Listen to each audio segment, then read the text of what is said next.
We're always good. Welcome to the Seal Podcast, episode 293, Start October again, mate. Start 24th. again. Start again. We Right. fucked it up. Welcome to the Seal Podcast, episode 293, October 24th. I'm your host, Dave, and on my left we have Neil. Hello. And on my right, in place of Fraser, Pilch. Hello. Hello. He's almost Canadian now. Yeah, I understand. He's recently been there. He's So he's been marked. yeah. We'll get onto that shortly, but how is everyone? Are we all good? Yeah, Yeah, not bad. not too Had bad. a little snooze earlier. Yeah, I've Yeah. had 2 snoozes today. I've had one at lunchtime, one just before this. Nice. I'm You're getting old, man. old beyond your years, Dave. Yeah. You're supposed to be the young, good-looking one. Or is this how you stay Yeah. good-looking by having a 15 naps a day? I just look tired constantly. So, how about you, Pilch? Are you in the napping crew yet? No, I don't nap during the day. No, I ain't got time for napping. You should have had a nap today. You'll regret that later. Yeah, I'll have a nap most of tomorrow, probably, with a bit of luck. The same before the show that Pilch, you're staying up late to watch the baseball. Baseball. Yeah, Yeah. 1 o'clock start. Oh, you've got plenty of coffee on, okay? You'll be asleep before Don't you? 1:30. Cider, and. Oh, that's an absolute nightmare, mate. You'll be well sparkoed. You'll probably watch the first pitch and then go, "Oh, I'll just close my eyes," and then that's it. Well, I've had years of experience on watching Formula One at 1 o'clock in the morning, so I'm attuned to it now. Don't seem to have too many 1 o'clock in the morning jobs anymore. It's always the only one is like 6 o'clock in the mornings. It's the Australian one. Yeah, Yeah, Australia is still silly Yeah, o'clock. but like all the ones other ways, they just put them on like at silly Night times for races. them. Yeah. Yeah, exactly. They're night races, aren't they? So if they were daytime, they would be silly o'clock. Yeah. Well, I think it's only there's a few. What's it like Japan and the American ones? Obviously, are in late. evening. Well, Mexico's just literally done first practice, so I don't know what time that fucking is on this weekend. But they're normally about 6, 7 o'clock when they're over that side at our time in the evenings. The actual race. So, Yeah. What's it? Last weekend it was 8 o'clock race, wasn't it, on Sunday for us? Yeah. You was over in the. Were you there at that point? I was back then. No, I was back by then. I Right. came back on the Saturday morning. So So come on, tell us a little bit about your Canadian trip. What prompted that? That's was that just a spur of the moment? Did you or did you like had it planned to go over there for a while, or? I've been planning to go there for about 6 years. Oh, right. Toronto. But various things happened. COVID, people dying, people getting cancer, all that shit in the family. So just kept putting it off. Finally, we decided we needed to go, so we went this year. Lovely. Already planning the next one. Going to Montreal next. Okay. Where's that in Right. relation to where that was? Is that further or No, closer. all right? It's about 2 hours. 2 hours closer. Really? Montreal, Canada's a big place. Quebec City we're going to. Oh God, yeah, yeah. Because when you go to Calgary, it's 13-hour flight, and when you go to Toronto, it's 8 hours flight. Wow. Yeah, 8 hours is about my limit now. I wouldn't go much further than that. I hate it's so boring, isn't it? Yeah, I fucking hate it because you can't sleep either. I can't sleep on a plane. So it does my head in. No. Well, so we flew out on Saturday morning. Well, afternoonish. We actually went Saturday morning, but by the time we got to the airport and on the plane and all that shit. So our flight was 12 o'clock. But because the hours changed, they're 5 hours behind. We got there at 3 o'clock. But really, it's like 8 o'clock in the evening, isn't it? Yeah. So we get at 3 o'clock, right? Go to the hotel, go out, have something to eat. It's 8 o'clock in the evening. Oh, I'm getting a bit Bedtime. fucking tired. Yeah, it's because it's fucking now. It's like midnight, and at 1 o'clock in the morning, really. For us. Yeah. So we went back about 11 o'clock. Finally, because the longer you stay up, the better it is, really. Mm. Oh no, I was fucking up at 4 o'clock in the morning, wasn't I? Because Nice. it's 8 o'clock our time. Yeah. So I got up at 4 in the morning, as you would, knackered as hell. And then the rest of the like 3 days later, you're still getting up at 4 o'clock in the morning. I don't think even I though would be, honestly. Oh, I live on basically on Canada time anyway, so yeah. I'd be quite happy. So the first couple of 3 days is you're just fucking tired all the time. But on the way back, because our flight was 6 o'clock in the evening, so we got up at like 6 o'clock in the morning, go through till 6 o'clock, get on the plane, then you're on the plane for 8 hours, and when you get home, it's 6 o'clock in the morning. So then you stay up for another fucking 6 o'clock in the morning when you get home, our time. So you've already been up from 6 in the morning till 6 in the morning. You don't go to bed till 10 o'clock that evening. That's worse. Because you are fucked. You've Doesn't been up sound for good. 27 hours. Yeah, it's like doing Extra Life or something.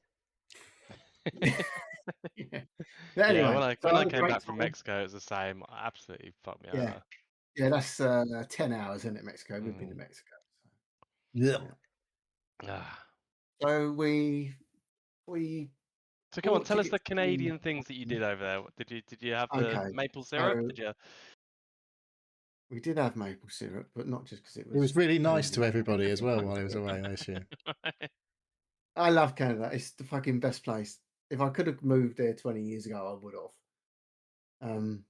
I'd still like to move there now, but the missus don't want to leave the country. So she's got no intentions on living in another country.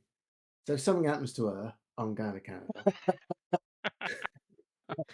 But so yeah, we initially we didn't book the holiday until we booked tickets for the hockey because we love the hockey. So once the fixtures come out and we bought tickets for that, we booked the holiday. So we flew in Saturday, and for anyone that doesn't know, the local baseball team are called the Blue Jays. They got to the playoffs for the World Series, so they were having 7 games, a 7-game series to get to the World Series. It's like the Super Bowl for baseball, is it, basically? The World Series. Yeah. So there's 7 games that they're playing against this other team. They like to stretch it out a bit, don't they? Like one game goes on fucking long enough, let alone 7. Jesus. They play 2 games at home, then they play 3 games away. So technically, it gives the away team advantage because they've now got 3 games, and then they play the last 2 games back at home again. But technically, they have the advantage overall then, surely, because they've played 4 games at home. Well, the Blue Jays lost the first 2 games at home. Ooh. Only twice has anyone ever won the series after losing their first 2 games. 2-0 up's a dangerous lead. Jurgen Klopp told us that. So they won the next 2 away, the first 2 away, so it was 2-2, and then the other team won the 5th game. Who were they playing? Oh, do you know what? I can't even fucking remember now. It's gone right out of my head. I'm desperately trying to remember. Well, they're from America. I'll narrow it down for you. Yes. Yeah. I can't. Do you know what? It's totally gone out of my head. It's unbelievable, really. I should know, shouldn't I? This is baseball all over. Dodgers? I put in Blue Jays World Series and the name. That's who they're playing in the actual World Series. Final. That's the final. Yeah. Oh, okay. So that's from LA. Are they still from LA, or have they moved somewhere else? The Dodgers, that is. It's frozen. The algorithm's broken. I've got. My head's just totally gone. I can't. I fucking clue who they won. Still fucking. I'll search that while you fucking get on with you. This is so bad, isn't it? Anyway, so the whole city, the Maple Leafs had 3 home games that week as well, and the 2 stadiums are right next to each other. So everything was sports for the whole week. It was absolutely crazy. Razor said Yankees So we went in our WhatsApp group, but I'm seeing Mariners. I don't know what that is. Yeah, that's it. It's the Mariners. The Mariners. Right. That's Fraser not know. Because he's talking shit. He don't watch it either. He doesn't watch it either. No, he can't help me at all. Chiffer would be able to help me. Yeah, she knows all about the baseball. Yeah. Anyway, so Sunday went to see Fraser, which was absolutely wonderful. Had a lovely meal. Took the dog out for a walk. Missed our train back, even though the train was there when Fraser dropped us off. Didn't want to let us on. Once they shut the doors, they fucking go. But luckily another one was 5 minutes down the road, so it was not a problem. We went to the Ripley's Aquarium, which was very nice. We went. Is that as in Ripley's Believe It or Not? Is that part of the? Yes, but they've got aquariums. What, do they have weird fish then? Just normal fish, just normal aquarium. Believe it or not, it's a fish. Believe it or not, this is just a normal fucking aquarium. Up the CN Tower. We went to watch the Leafs play. We spent 3 evenings in. Sorry, what's that? What's play the Leafs play? Hockey's. Hockey, yeah. Toronto Maple Leafs hockey. Right. Okay. Ice hockey, Dave. Not field hockey. Yeah, okay, right. Not street hockey. So we went to watch that. That was absolutely fantastic. They won on overtime, which is because they can't draw. Americans can't fucking draw anything, can they? That's no. Well, it's boring, isn't it, if you draw? Yeah. Can't be on the fence about anything. It's either one way or the other. Baseball and boring go, you know. I mean, I tell you what, I've never watched baseball, but I got caught up with the excitement. I can't understand a game that goes on for like 7 hours and ends 1-0. They go on about our fucking boring games, but I'm like, Jesus. So that was all good. Went to some of the museums and art galleries and stuff. It was very nice. It was just a lovely place. Been to any other art galleries recently, Mr. Pilch? In France, maybe? On any cherry pickers by any chance?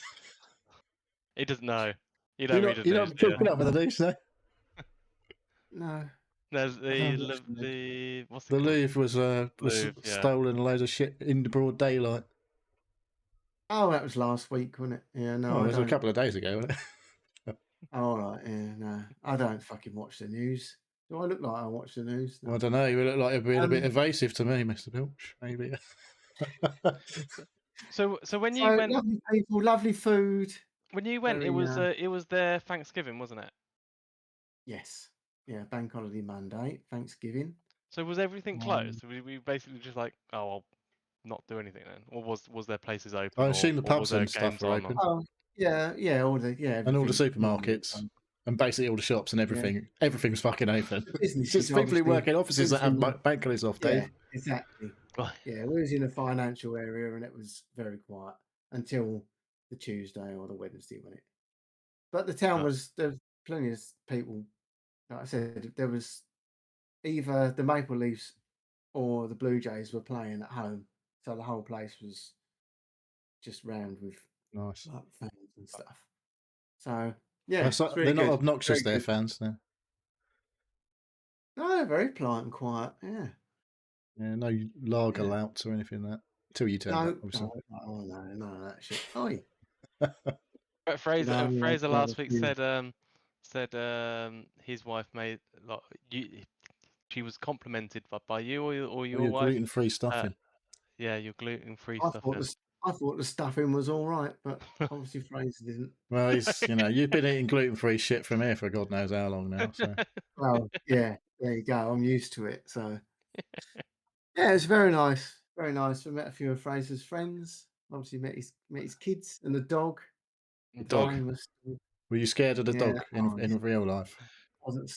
Wasn't scared of the dog, but he's a lovely little fellow. We took him for a nice walk. A lovely little thing, did you say? Did you see any skunks or bears? No, I don't believe all this skunk story. Didn't see any turtles.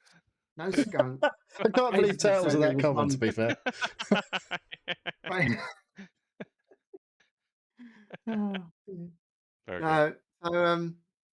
So the plan is, we haven't been on holiday for quite a while for various reasons, but the plan is I just want to go to most of Canada, so we are going to. So we went to Dublin earlier in the year, so we're going to do. That's a not in midweek. Canada, by the way. For people who just to clarify, for people who don't know, there probably is a Dublin in Canada. Not the one you went to, though. So, plan is to go on a little midweek city break somewhere in Europe around May, June time, and then go to Canada in October. It's the best time to go. It's nice and quiet. Weather's You're not doing too like bad. city breaks. It's You're not like super doing a road cold. trip or. No, we'll go to Montreal, Vancouver. Just go around, just doing the cities. You have to speak French in Montreal. That's the trouble. You've got to drive. They do both. There's fuck all in between. You drive for like 5 hours. If you go from one city to the other, it's like 5-6 hour drive. There's fuck all there. So there's no point doing. Isn't it all about the beautiful scenery? Is it not? No? Gets a bit boring after 10 minutes. You go on the train. If you want to do that, you go on the train to do that from coast to coast. That's one thing we definitely. Fuck me, I bet that takes a while. Coast to coast. Doing about 2 weeks. Fucking 2 weeks. Jesus. Yeah. Yeah. It's a big place, mate. Did you go? Did you go see the waterfall?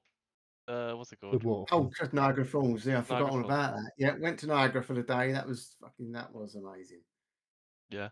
That is definitely one of the wonders of the world for sure. Natural. Yeah. Awe-inspiring. You're like, just go and see a little waterfall. Yeah. Oh no, no. It is when you get there. It is just fucking.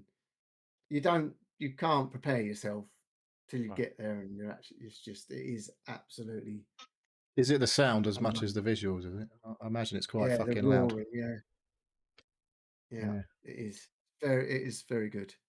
You only need to go for a day. So we went on a little coach trip. Just coach trip. From Toronto. Yeah, it didn't cost that much. It's about an hour. You could have gone on the train, but the train's pretty good. Yeah, they work and they're on time over there. Right? They're like bang on time, fucking nice. to the minute. Yeah.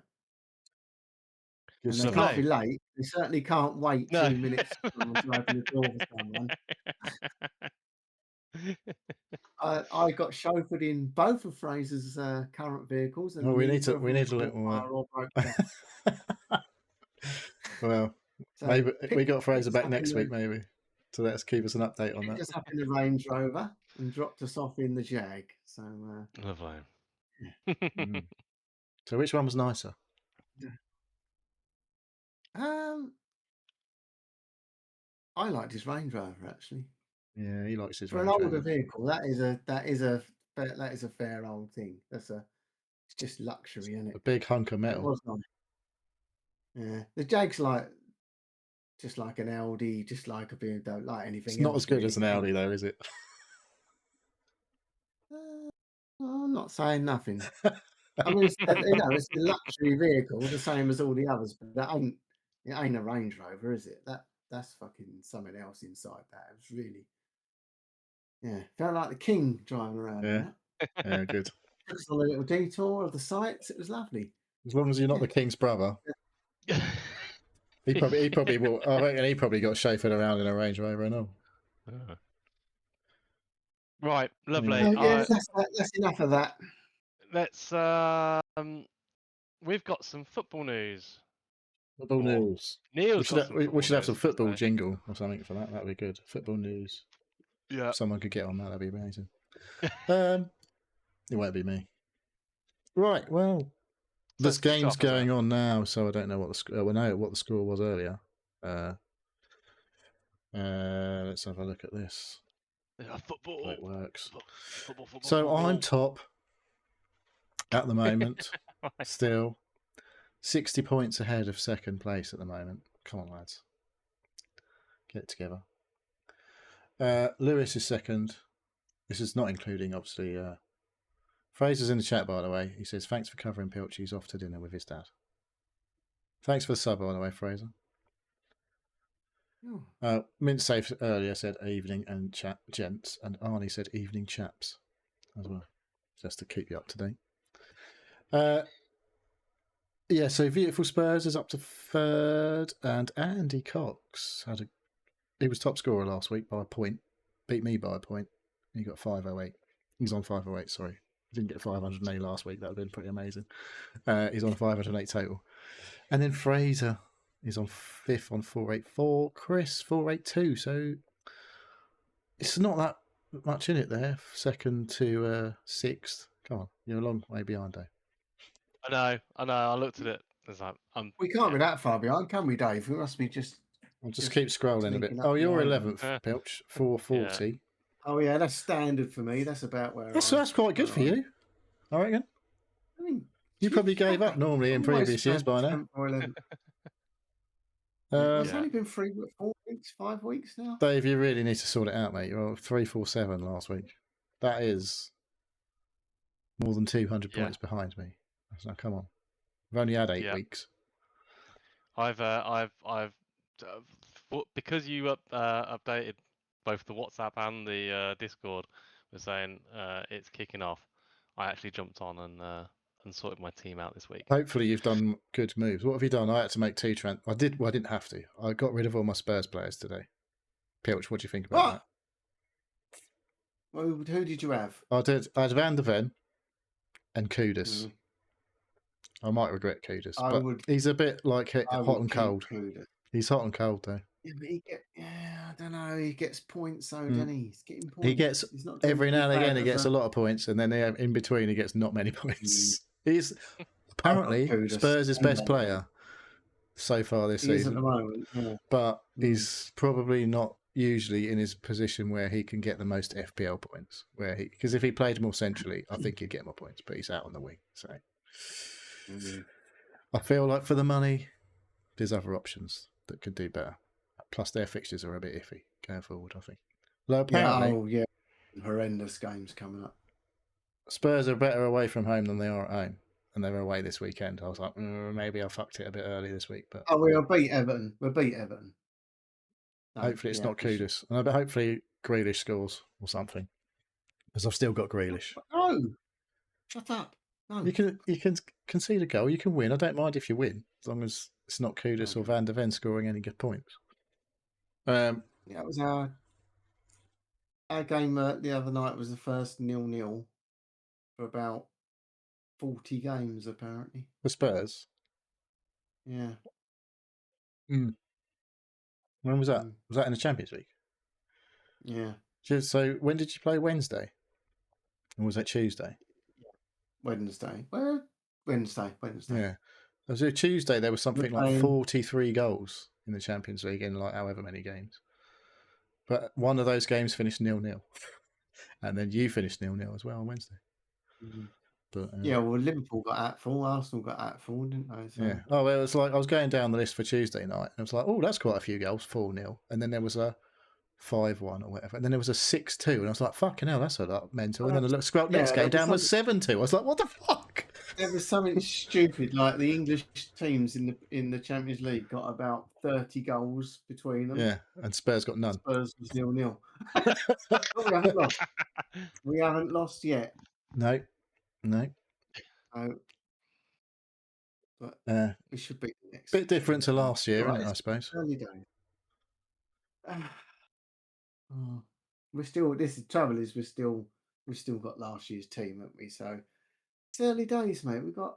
They got all gel. Half the team ain't even playing. So yeah, well, you can only play 11 players. So well, considering we're playing shit and we've only lost 2 games all season, that's not too bad, really. No. Well, what were you last year then? Playing good but losing? I don't know. Oh, we'd lost about 4 or 5 at this point last year. Yeah, that's Ange ball, mate. So you were.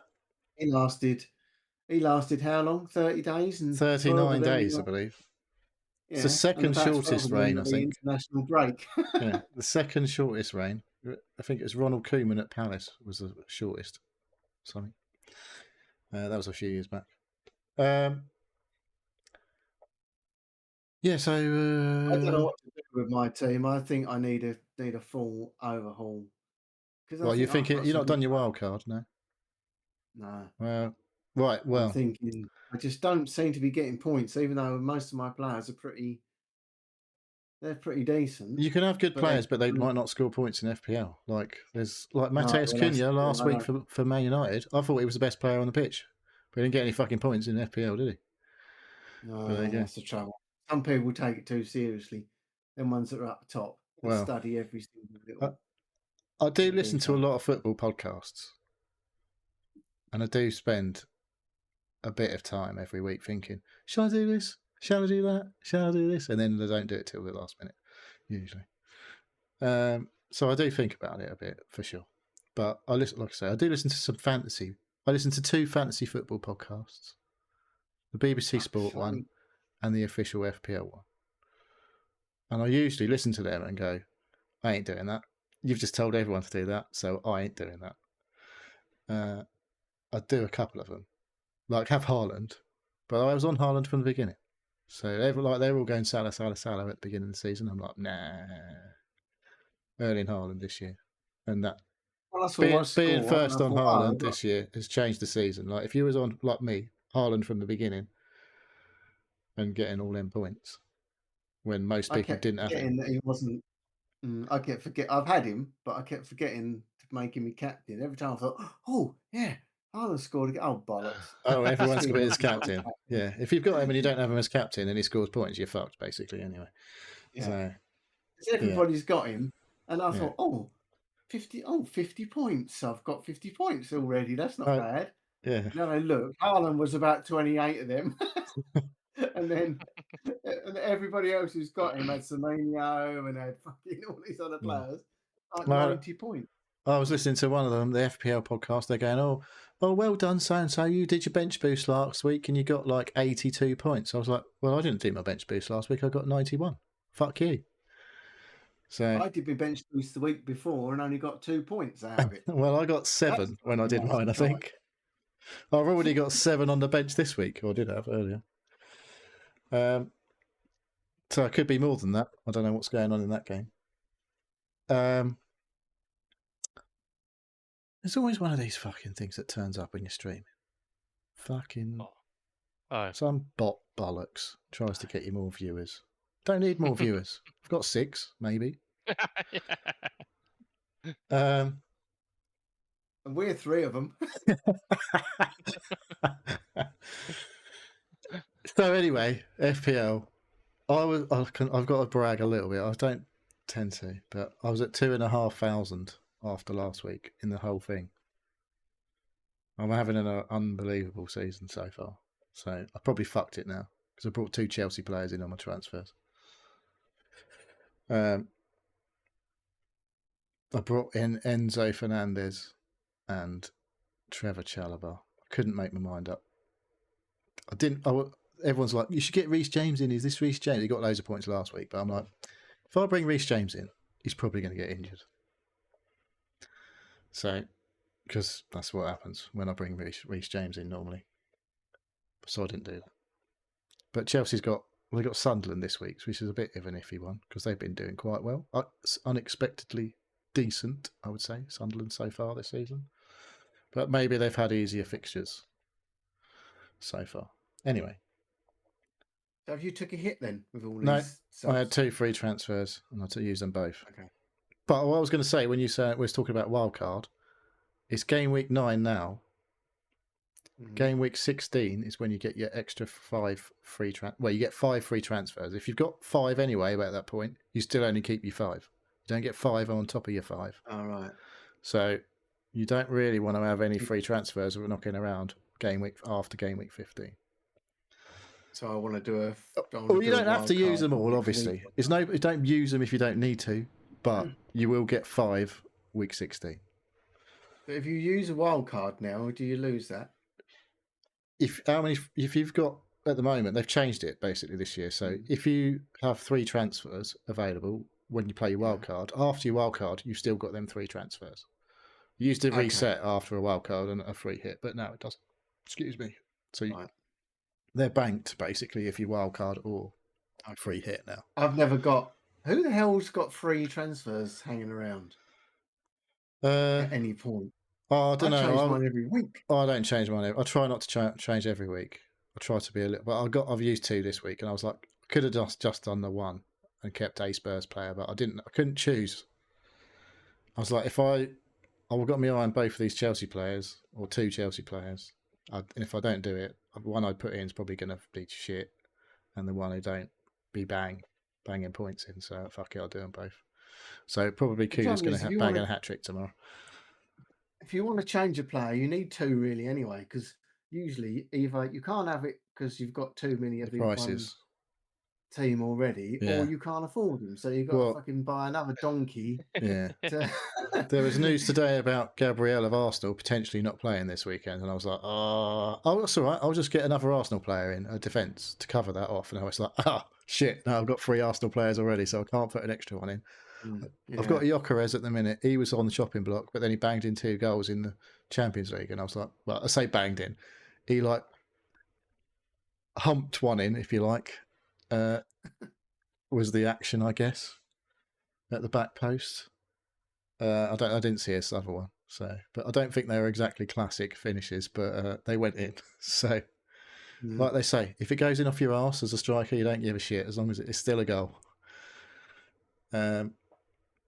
So yeah, there was a lot of goals in Champions League at the minute in the midweek. So, and like I say, a lot of the Premier League teams were banging goals in. So, are they all going to play this week? Who knows? Crystal Palace lost on Europa League. No, Europa Conference on Thursday. Forest, who stole their place in the Europa League via shenanigans, they won 2-0. With Sean Dyche is back in charge. Sean Dyche, yeah. What was that other bloke they had? Don't know. No one knows what's happened to him. He walked off into the sunset with his backpack. I was going to say, He's probably done a Reggie Perrin or something now. Yeah, left his clothes on the side of the seaside. Just walked into the water. Yeah. So I'm not sure we'll see him back in the Premier League anytime soon, but who knows? I wouldn't have thought so. I don't know who's going to be sacking a manager anytime soon, to be honest. International manager. No, one of these little I don't think he would, because everyone's banging on about how much time he needs with his teams to make it work. I don't think international is not going to give you any time to play work. That's why Tuchel's kind of good. I didn't mean for England. I meant for or someone. So who? Sorry, that went. Mauritius or one of these little teams that are qualified. They probably spend most of their time with them anyway because they don't play any football anywhere else. But there you go. So what's the story about Sheffield Wednesday? Because Sheffield Wednesday, they've got no money. Well, so apparently they've not been paying staff. They're not been. Oh, okay. Like I think their players have been getting. It's been weird. Like this guy, is it Mischievous? That's the guy in it. I think that's the Sheffield Wednesday guy. I've been listening to this podcast called The Price of Football. Right. And they have appeared multiple times in the last few months about money, basically not getting paid to people, staff not being paid, and now obviously other clubs ain't getting paid fees and stuff like that for transfers. So the administrators are in basically because this guy's just fucking an absolute shithead. Allegedly. Mate, you ain't going to get enough money out of me to fucking pay for that. So, yeah, it's been a bit of a shit situation going on at Sheffield Wednesday for quite some time. And now they're in administration. So they immediately get, is it 12 points docked? Yeah, down to -6 points. They were having a stinking season earlier anyway because of all the bollocks that's going on. Right. So, yeah. Like Pilch said. They're not in the Prem though, are they? They're in they're currently in the Championship. Probably won't be in there next year. Unless something happens, a miraculous turnaround. I don't know. Yeah, but like Luton Town got absolutely shafted on points deductions years and years ago. But that was, I think there was an administration one, then there was extra points deductions for all sorts of financial shenanigans that were going on. I think that was regarding agent payments and stuff. All sorts of weird shit. we got done 30 points in one season. It's like, see you later then. 30 points, you're fucked. So, yeah. Anyway, don't want to go over old ground again. Head to head, moving back to FPL. I can't see the points for this week because I've got games in go. You'll be surprised to hear I'm also top of that. I'm only 6 points clear in this game because you can only get 3 points for a win. And we've got 3 teams on 18. Andy Cox again, Chris Jackson, and Elusive Man. Elusive Man, Mark, has been going on about how bad a season he's having. He's joint second, effectively, in the head-to-head league. But doing something right. He's done all right in the head-to-head games. So, Lewis is... He must be, what, 4th and 5th, are we, Dave? 4th and 5th, you think? No. Oh. 4th and 5th from bottom, maybe. 5th and 6th is Lewis and the average, 16 points. They drew. They're the only draw. Oh, no, we've had another draw. David Kinsey. Who did he draw with? I guess it was you, Pilch. I didn't notice that happen. But there we go. You've had a draw. I thought he beat me. Well, you had a draw. Maybe he took a points hit. I had a... Oh, maybe, yeah. So, yeah, Pilch, you're 13th. And Dave, you're 16th. Hey. Out of 20. Kev. Love Kev. He's on play date, lost date. But he didn't actually take a points hit this week and lost by 2 points in the head-to-head still. So a little bit unlucky this week because he got quite a good score and he lost by 2 points because I can't remember who was playing. Was it Luke Sharp? I can't remember. It was 76 to 78. Today, this weekend, coming. Let's have a look at. It is you, Pilch. Oh, for fuck's sake. So you better beat the average this week because we can't be having the average this high up in the league. Well, no one else is beating them. Well, 2 people I think have beaten the average so far and 1 drew, which was Lewis. So, yeah, that's enough FPL, I think. Get out. And football general. There was quite a lot of football chat today. There was a lot of football Fraser chat. wouldn't have had that, mate. You've got to keep on top of it. So, I actually made a change this week, so we'll see next week what have you done then? Come on, spill the beans. What have you done? I've just I had 3 players that are in the red. That definitely 2 players in the red, definitely not playing. 1 was a 25% chance. I can't remember their names. I just subbed them out with other players that were A, playing, and B, were in good form and had a good team. They have green fixtures coming up. Yeah. That's what you want to look at. Exactly. And they're on form because I had a lot of players that were not in form. Shit. Well, so. Exactly. I had 3 transfers. And yeah. But one of them is the team that was losing 2-0 when we started. So West Ham? Yeah, I put in the West Ham. You thought they had West Ham had good fixtures, did you? Not anyone who's playing West Ham's got a good fixture, it seems lately. The next few games they were against like Wolves and Brentford or something. So yeah. So that was a future signing. So that's fine. So yeah, I don't know. I can't remember the names, but yeah, I've made some changes and swapped. Well, let's hope you get an improvement in points this weekend. So cool. Well, right. Let's expect Verts to get 1 million points because I finally dropped him.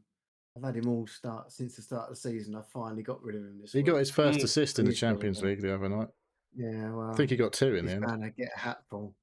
Yeah, it doesn't count He was towards an the FPL, does it? expensive player to have getting no points. Well, Leeds have had 2 players go off injured apparently today. So they have, yes. That was West Ham. What are they? It's 2-0 with 10 minutes to go. Yeah, so. yeah. Oh, anyway, God. right, enough of Could be on a monster haul on my bench. I've already. If that stays 2-0, that would have beaten my bench boost with 1 player. Right. We've had one thing come in on the listener stuff after your shout out earlier today. Just wondering, which is, remind me, Neil. Paul. Yeah. He asks, when at school, did you have any part-time jobs? If so, did you spend most of the money on gaming? So I've got a couple of answers for this, but go on. Pilch, did you have any jobs at school? No. No, and no. What No time? and no. When did you leave school, Pilch? What age? 16. 1990 something. 1989. There you go. So I left school. Fuck's 1989. sake, Okay. 80s. Right. Oh Was my that God. GCSEs or were you O levels still? And whatever. We were the first GCSEs. Oh, yeah. We were the first ones to do it. Yeah. No, I didn't have a job. Didn't need a job. I went straight into work. Yeah, left school, went straight into work. Sounds about right. What about you, Neil? I had a part-time job. It's basically the same job I've got now. So, did you really? Yeah. I started working at Tesco's when I was 16. And then I left Fucking when I was hell. 19. And then I went back when I was 19. So, I didn't realise and you I've been there you ever could since. you could work at Tesco's at 16. Yeah. Oh, my daughter's 15 at the moment. She's 16 next year. Maybe I'll get her on then. Have you got anyone nearby? We've got a Walking Waitrose distance. and a Tesco. Yeah, we've got a Tesco's Well, nearby. usually I have to say that supermarkets do pay decent wages for 16-year-olds. Like a lot of places like, I don't know, cafes and pubs and stuff like that pay minimum wage for 16-year-olds, which is basically half the wage of an adult. Yeah.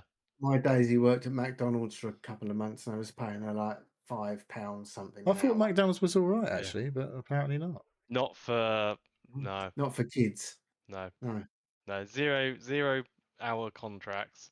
Basically, my nephew did it, and he was given like a couple of hours. They'd call him up on a night and say, "Can you come we in the need next you in." hour? Like what? Yeah. Yeah. Yeah, Like, they no, not used to really. just put Daisy down on a rotor and not even tell her. Down to her apparently to look at her rotor on her phone to see when she was working. Yeah, that's bollocks, Yeah. mate. That should not be allowed. Yeah, That shit should not be allowed. So she just said, "No, fuck that shit." Yeah. It was not good. So I had a couple of jobs. I had a paper round, doing a Did Sunday you start paper. that when you were like 13? I was 13 or 14. Ooh, That's a local newsagents, and we used to get bet you paid. got paid really well for that. Get paid £4 or something. But luckily enough, that was about enough for a pack of fags, or at least 10. 13? So yeah. So we paid for our fags with that. That's cigarettes for Americans. Yes, cigarettes. There was also some occasional Saturday work.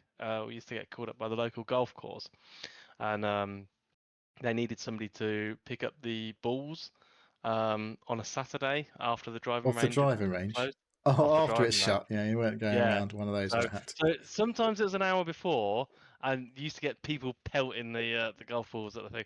But it was quite funny. You kind of like actually egged it on a little bit because it was quite fun. So yeah, I used to do that with a mate as well on Saturdays. And then I did do another job. I used to do glass collecting at the pubs. Yeah. There's a lad we know, like he's my son's age. He was doing it where, like, we go occasionally. We go drinking down the Black Lion occasionally. Right. Don't look at me like that. And one of the lads who's my son's age, like I said, he was doing glass collecting there, and he was walking something like 30,000 steps on a shift. It was insane. It's the hard work. It is really hard work. But yeah, I used to do that in the summer. And so in the summer holidays, they used to cab me on for the lunch duty, so between 12 and 3, and then again from 6 till 10 or 11. Oof. Not until close, but like basically until this closed. And this is before you weren't allowed to work that late as a youngster. Obviously. I was going to say you're not. Yeah. No, so yeah, I was. Although I don't know, in the pubs, I'm not sure they stick to those rules. To be honest, I think I was 14 or 15, but I told them I was 16. And they checked, obviously. No, of course not. So I was actually allowed to drink in the pub when I was 17 because they thought I was like, yeah, that's right. I was 15. I said I was 16, and then when it was my 17th birthday, I went in and it's my birthday today. So okay, yeah, brilliant. And then I started drinking in the pub because they knew me, from the year before. Yeah. So Good yeah, work. That was a great plan you had there, way in advance, Dave. Because what are they going to do? How are they going to ID you when you're 16? You don't have ID when you're 16. You're supposed to have a 15. national insurance card. Yeah. Obviously, you weren't getting paid that cash in hand, were you? Obviously. No. Won't get away with that nowadays. Won't get away with that nowadays. The best thing about that job though is they pay. Well, they didn't pay me, but perk of the job was I used to get curly fries and jalapeno poppers. Poppers? At the end of this, jalapeno poppers. Jalapeno poppers. That sounds a bit dangerous. Oh, they're cheesy, spicy, deep fried goodness. Yeah, they're really good. Okay. So yeah, I had a couple of jobs on the go. I was always after making money because I was always spending it on weed or fags or cigarettes for the Americans. Yeah. You definitely weren't spending it on fags if you're American. Well, you might have been. But no, I wasn't spending it on gaming stuff. I didn't. I think I don't really know. When I was 16, I think I was saving quite a lot of money. Yeah, I went until I went to the pub. Full time work when I was 16. So I actually quit school a little bit early, and I did like a couple of GCSEs and then fucked it off, and got a job. So I missed some of the GCSEs, and then but because I'd fucked the GCSEs off, I was basically the first person out of school, and I had a really good pick of jobs, in the offices.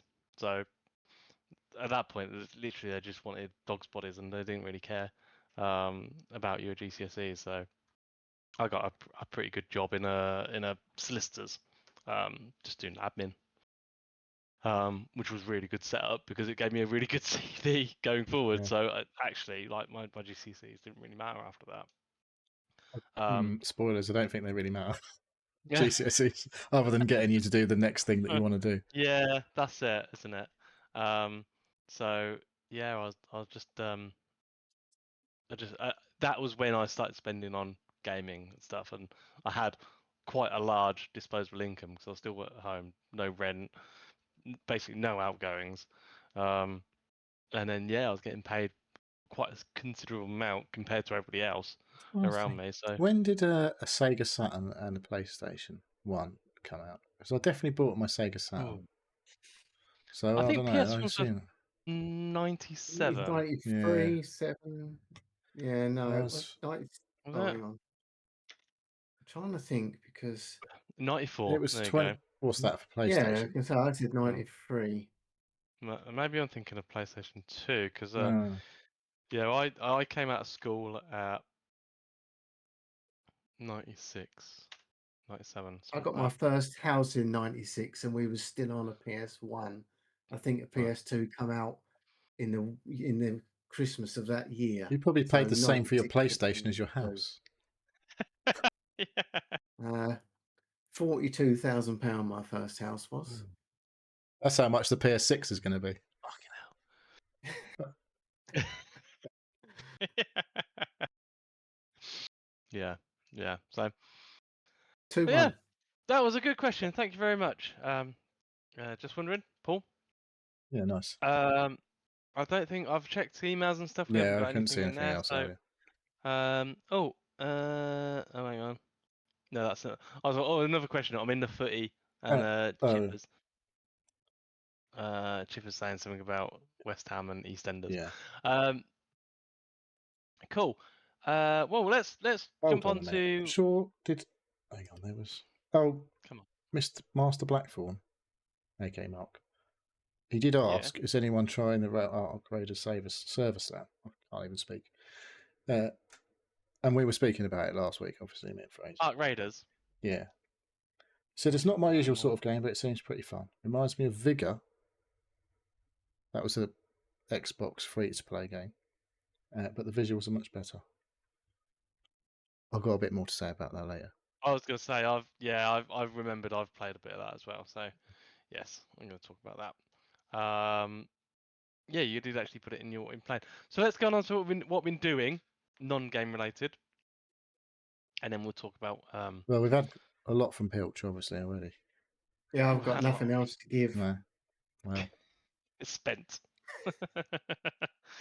Come on, Neil, you've got furniture stuff. Well, I had a couple of days off on a holiday this week. Monday and Wednesday is holiday. So obviously, my son's in taking my old spot. Is now his bedroom is where I used to have my stuff, and he's now. Well, he required a wardrobe for all of his clothes because we needed to get rid of them out of our fucking wardrobe. So right, was he like he had all his stuff with you guys? Well, he had a chest of drawers in his room because it was tiny. Right. There was no room for a wardrobe or anything like that. So we had loads of t-shirts hanging up in our fucking room and shit. So he's now got a PAX wardrobe in his room with mirror doors,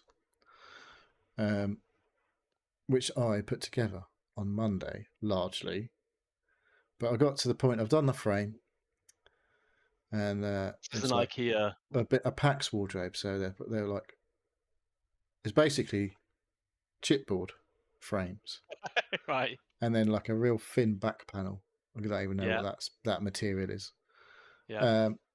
And I'm like, it's a little bit like not particularly solid. Yeah. And then obviously 1 week, because he doesn't have dresses, funnily enough, we got one that you put like a load of drawers, 3 full width drawers in. It's a 1 meter PAX with double doors. Right. Yeah. So you need to screw it to the wall at the top, because otherwise it could fall over and kill somebody. Yeah. So I went to screw it in. I got all my screws, and I was like, put a screw in. I was like, that doesn't reach to the wall, because obviously we've got a skirting board, and they're kind of designed to not have skirting boards behind them. Right. I was like, and they don't give you anything to screw it to the wall. They don't give you anything either as like a spacer thing to stop it wobbling the other way. So first things first, on Monday I was like, well, I'm going to need longer screws. Yep. Do you know what's really hard to buy? Long fucking screws, apparently. It's not. Just get to B&Q. No, it is if you want them that are with the pan head, so that they're like non-countersunk, if you know what I mean. So they've got like a flat back, where on the other side of the head. I'm like, what a fucking ball! Like Screw Fix. It's called Screw Fix. Don't sell the fucking screws that long. I was like, what? Because I was like, I'll just go order for Screw Fix and I'll just go and pick them up in an hour. Don't sell screws that long with that shape. I was like, you're called fucking Screw Fix. What? So I was not impressed with that. Went to toolstation.com or whatever it's called, because that's down the road as well. No, they don't do any either in that shape. I was like, fuck's sake. B&Q? No. Wix? No. Homebase? No. Well, I don't have Homebase anymore, whatever it's called, B&M. Didn't even bother going in there. So I had to order them from fucking Amazon. So I had to wait for 24 hours plus for the fucking screws to come in. You had to tell your son not to kill himself. I was like, do not fucking do anything with this wardrobe. Don't touch it. He's a death trap. Fucking. So then I was like, I got my screws, and then I was like, oh bollocks! Now I need the fucking things to fucking stop it moving the other way, to like put between the wardrobe and the wall. I was like, oh shit! I fucking should have ordered them. So they didn't come till fucking Wednesday. So it wasn't done, and it took fucking 48 hours effectively to fucking, well, more than 48 hours, more like 56 hours to fucking, from start to finish, to actually get it finished. That's when those little mini projects, I'm like, yeah, I start losing the will to live, and I'm like, oh, fuck it, I'll fuck them off. So it's good job Fraser's one is not here, because he'd have given me all sorts of shit by now. No, I'm with you, mate. Like I lose it at that point. Why like, didn't you think about that before? So fuck off. Yeah. So yeah, that was annoying, but it's done and fucking solid as a rock now.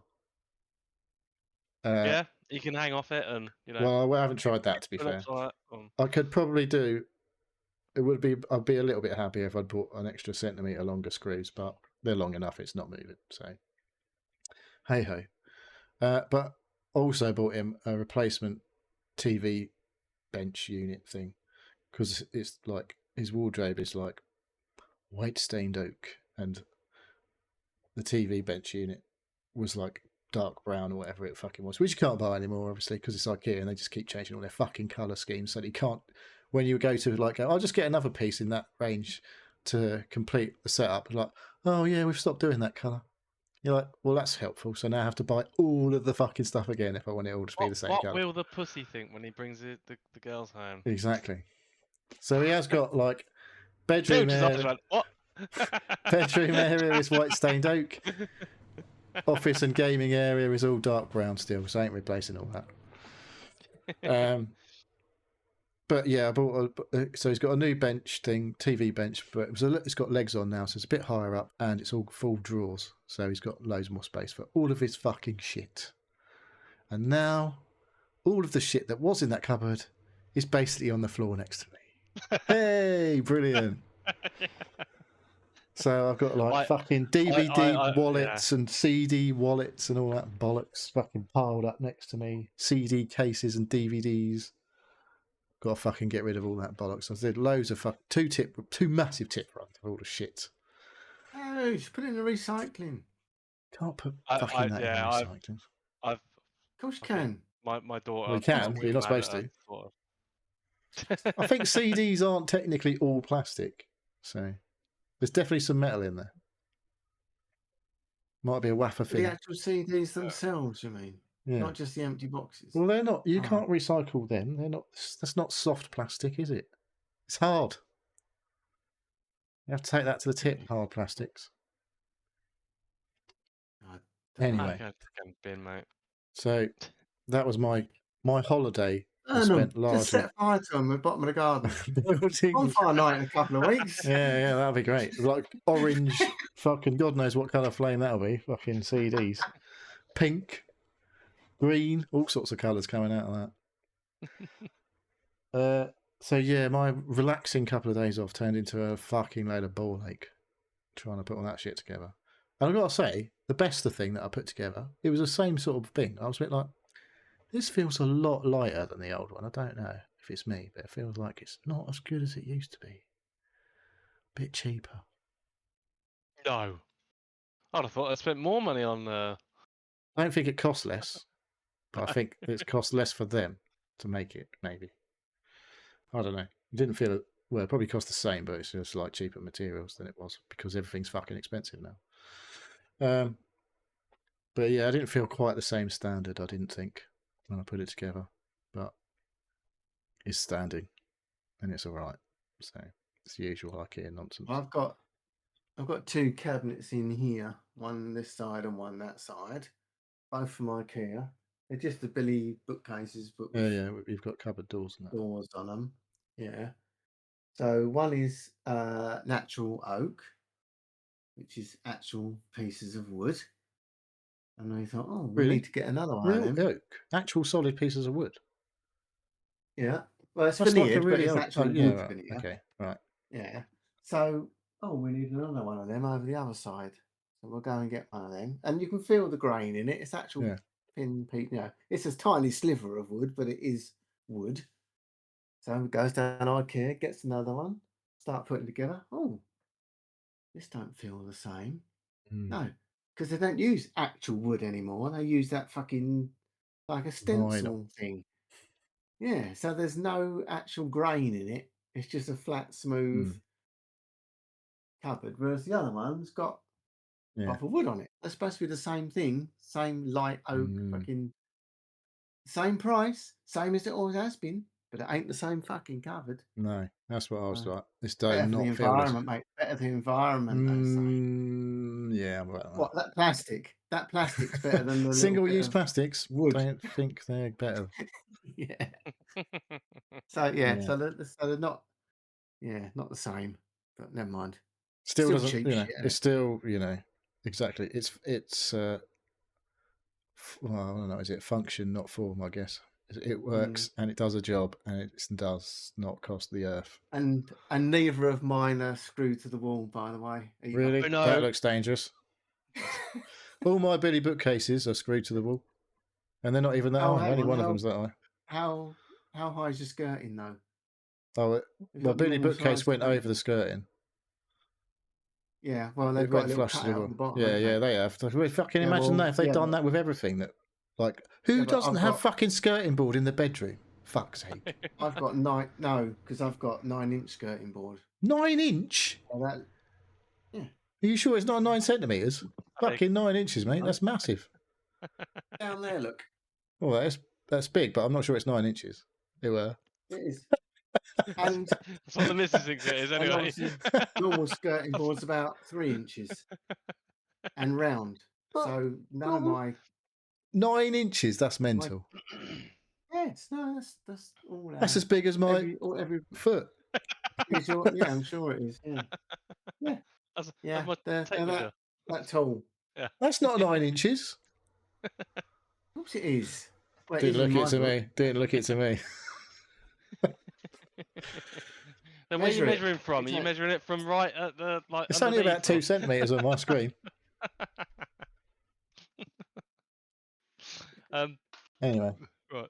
Great audio stuff that was. All right, carry on. Any pub stories? Not been out. Supposed to go out last weekend. Everyone's sick, so we didn't go out. No. Might be going out tomorrow, but people are sick still, so we might not be going out. Go on your own.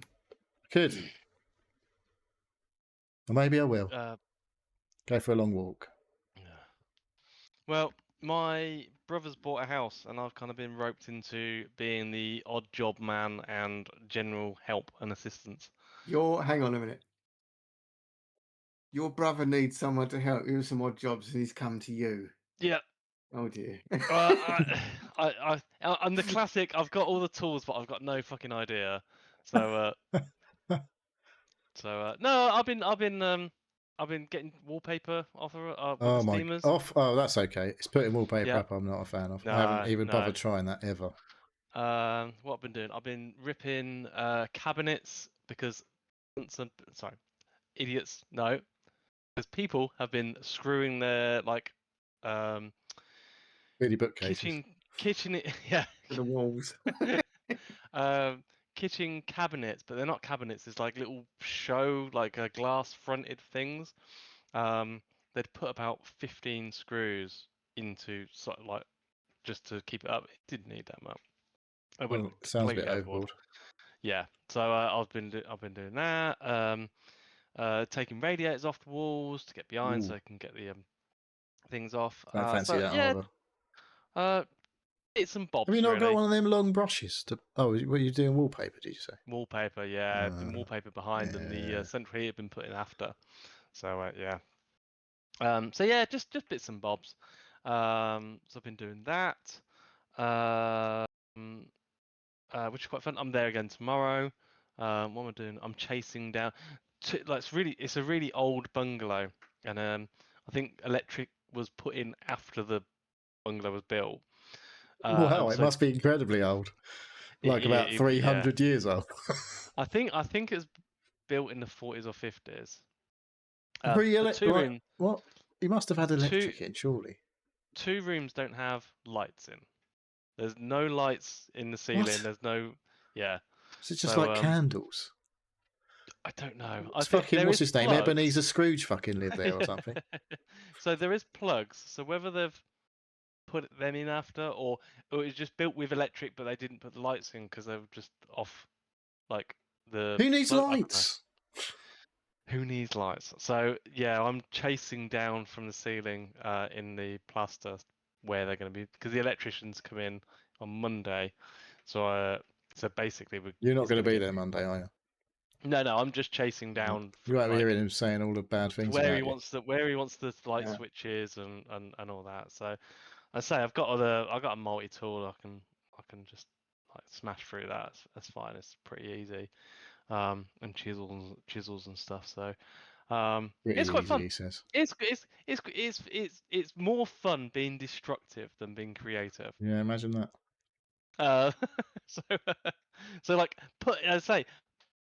Painting or putting up wallpaper or anything like that. I'm not very good at, but I can take things smash the shit out of stuff all the time.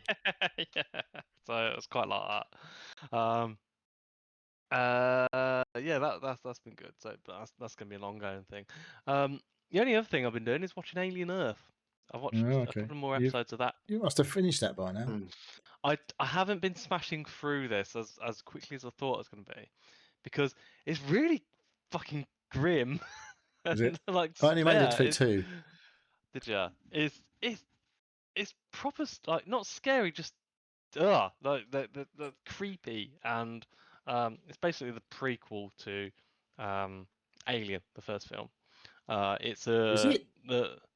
Yes, it is. Oh, is it? Yeah. I don't know. I guess you may find out a bit more.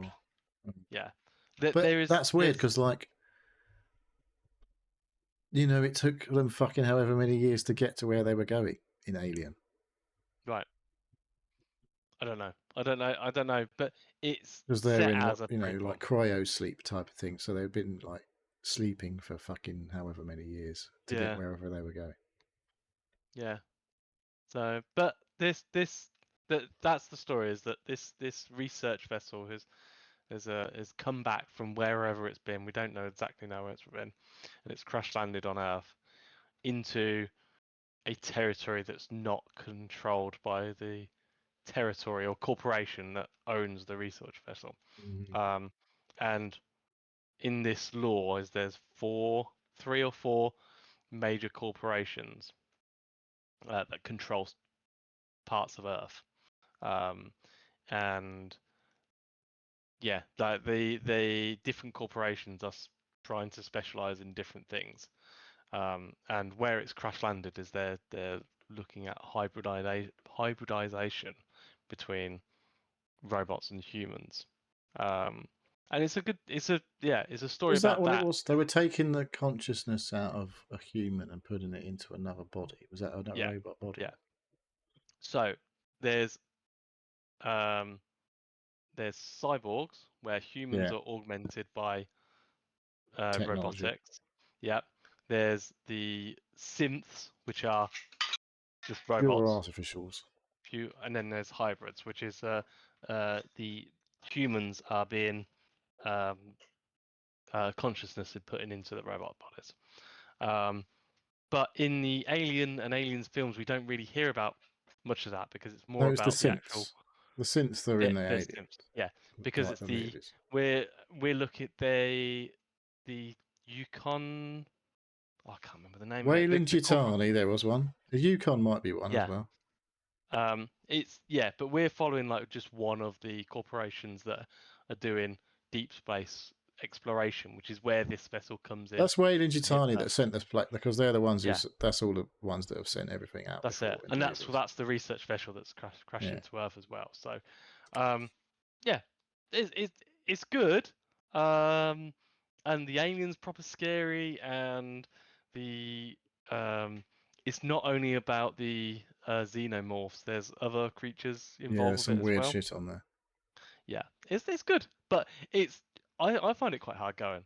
It's quite stressful. I heard people saying that, it's like a horror film when people make stupid decisions. They said there's a lot of people making incredibly stupid decisions in this film, in this TV show. Right.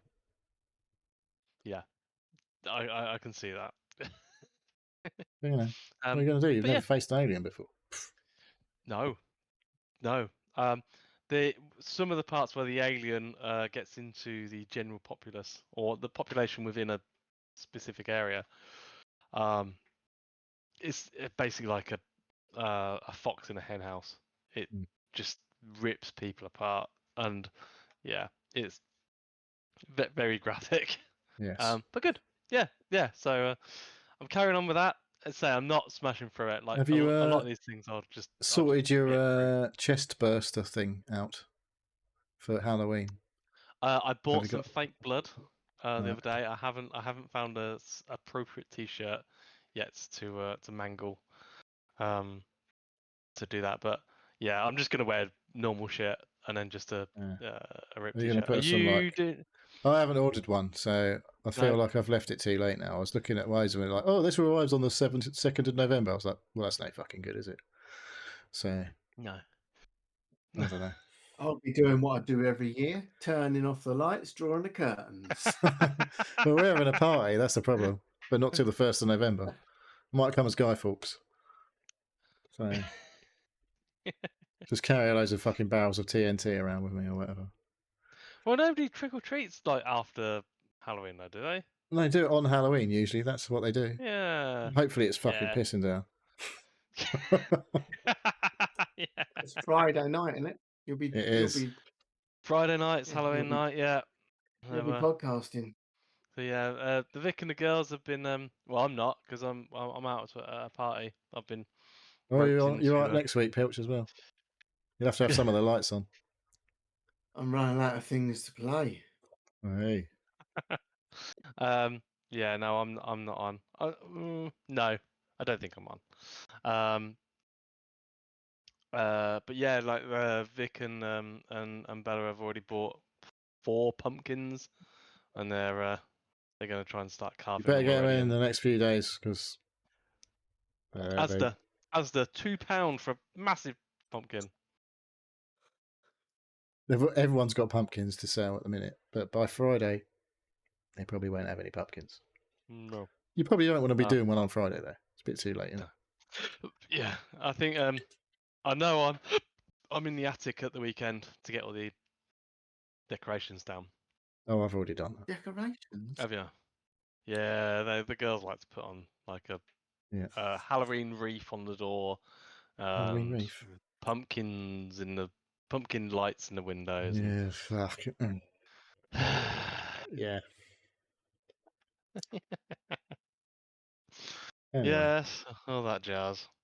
So yeah, that's next week. You got any other stuff, Dave? Not really. No. Well, I've heard someone's played shitloads of games, so we better crack on with that shit. Yeah.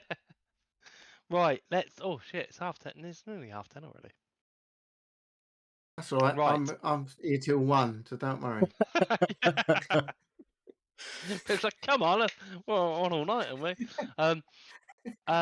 Yes, let's go to what we've been playing. I've got a couple of games. Neil's got shitloads of games. I haven't got shit. There's 3 games, Dave. They're long titles. Really long named, yeah. It's because I put capitals in and pull the full titles in. Alright, I'll copy that one. Right, do you want to crack on with your game? First game. Okay. Right, well, I'll quickly talk about the one that I was desperately trying to get to a save point before the show first, which is Pacific Drive, which came to Game Pass today, effectively, I think. I saw. Remember Game Pass? That thing that everyone thought was great?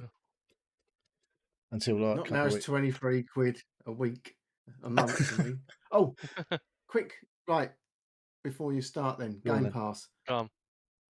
Subscribe on EE, it's £14, it won't be going up. Really? Yeah, I've done it today. But I checked it and it was still £14. Yeah, it actually says £12. How long for? For the length of you've got it. It won't go up while you've subscribed to it. Really? So I subscribe to it now. Yeah, I did it today. Well, I had an email, and I still had 14 days left of my current Game Pass. So were you doing it through them anyway? No. All right. I had 3 months. I thought you might have had it as one of your bonuses on your EE mobile. No, because I've got Apple One through that. Well, that was another way of doing it, so I don't know if that's going to change. If you had an EE mobile and you had a whatever it's fucking called, the full fucking Monty. Yeah. You could pick a thing, and it was like TNT Sports Mobile or Game Pass Ultimate. Yeah. So I've got the iPhone version, so I get Apple One instead. But I've added the Game Pass to my monthly because it's going to be £10 cheaper. Yeah, fair play. Carry on. Yeah, so Pacific Drive, which is a game I've looked at definitely a few times before, because it was on sale the other week in Steam, and it was like half price. I was like, oh, I'm definitely tempted to play that, but I've got things on the go, so I'll wait till next time. And then it turns up it was on Game Pass today anyway, so it was quite good. So there was a demo for this I definitely talked about. a while ago. It's been out, I think, about a year. In total, I think it's about a year since it came out. And how do you go about describing this game? It's like a survival crafting game kind of thing based around driving a car. So you start off the game and you're driving what appears to be like a Royal Mail van type of thing. Your deliverance package, and you're putting along the road, and some weird shit happens, and you wake up and you're in like this weird zone where it's kind of just like it looks like radioactive or something like that. It's weird, and you have to run through, and someone starts telling you what to do. Over like you get near this car, and it's like do this. Like a little shit I don't know if I can't even remember now. But if stuff comes up on your screen, basically like pick up the wheel, fix the car, get in the car, drive the car, and you're driving the car, and then someone starts talking on the radio and telling you to go to the here or there and everywhere. And you then drive to a garage. Who the fuck is this guy? That's annoying. Someone just appeared on the video.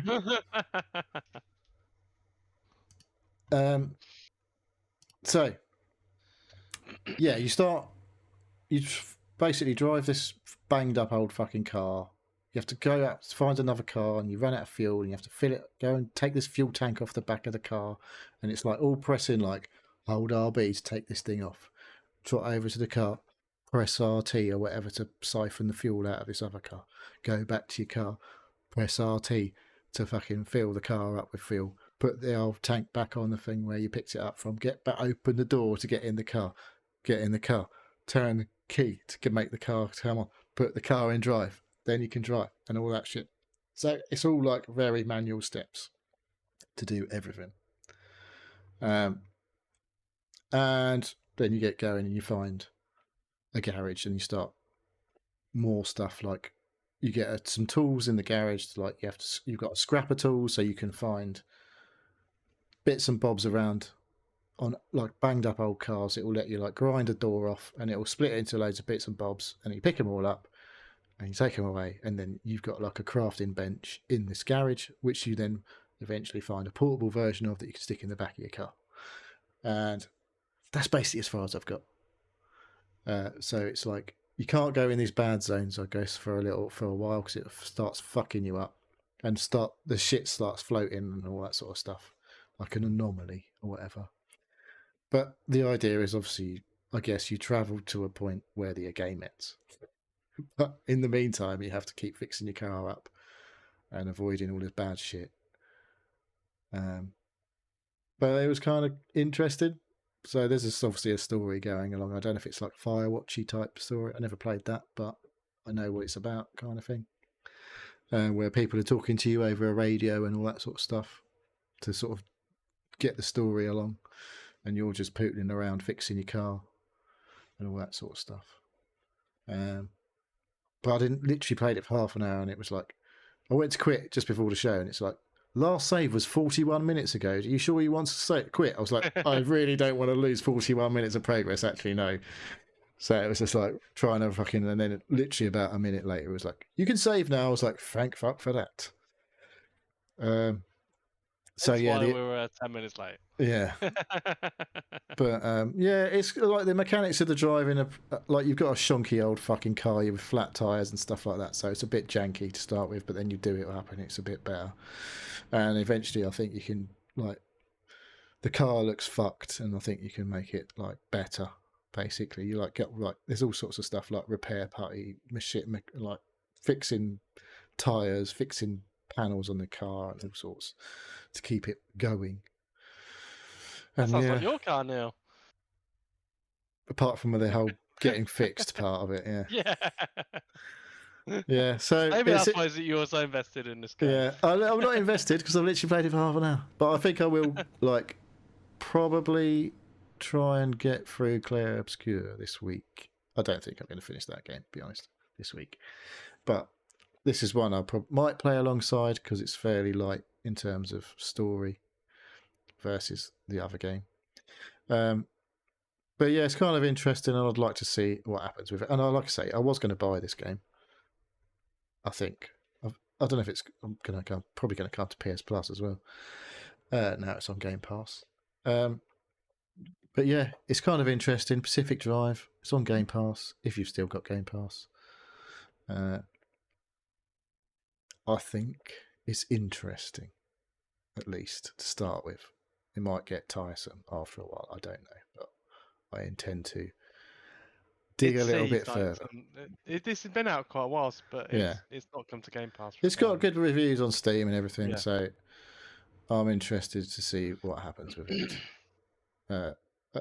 For now, I may not continue down that, but like I say, I've got to give it a good go to see what happens. But I've literally just started it today. So that was Pacific Drive. Pacific Drive. I think. How many have you got, Mr. Pilch? Pilch. I'll say 3. Okay. One of them's Cutler ain't gonna attack. Well, I've got 4, but the usual. It's like a countdown. Is it countdown? So I'll do one, shall I? Okay. Yeah. So I played today on Game Pass The Grinch Christmas Adventures, Merry and Mischievous Edition. Oh my God! What's it called? It's a platformer. It's called The Grinch.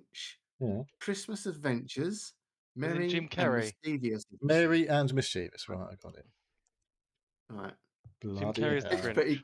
Right, it's a kids' game. It is a kids' game, but it's beautifully animated and it's quite fun.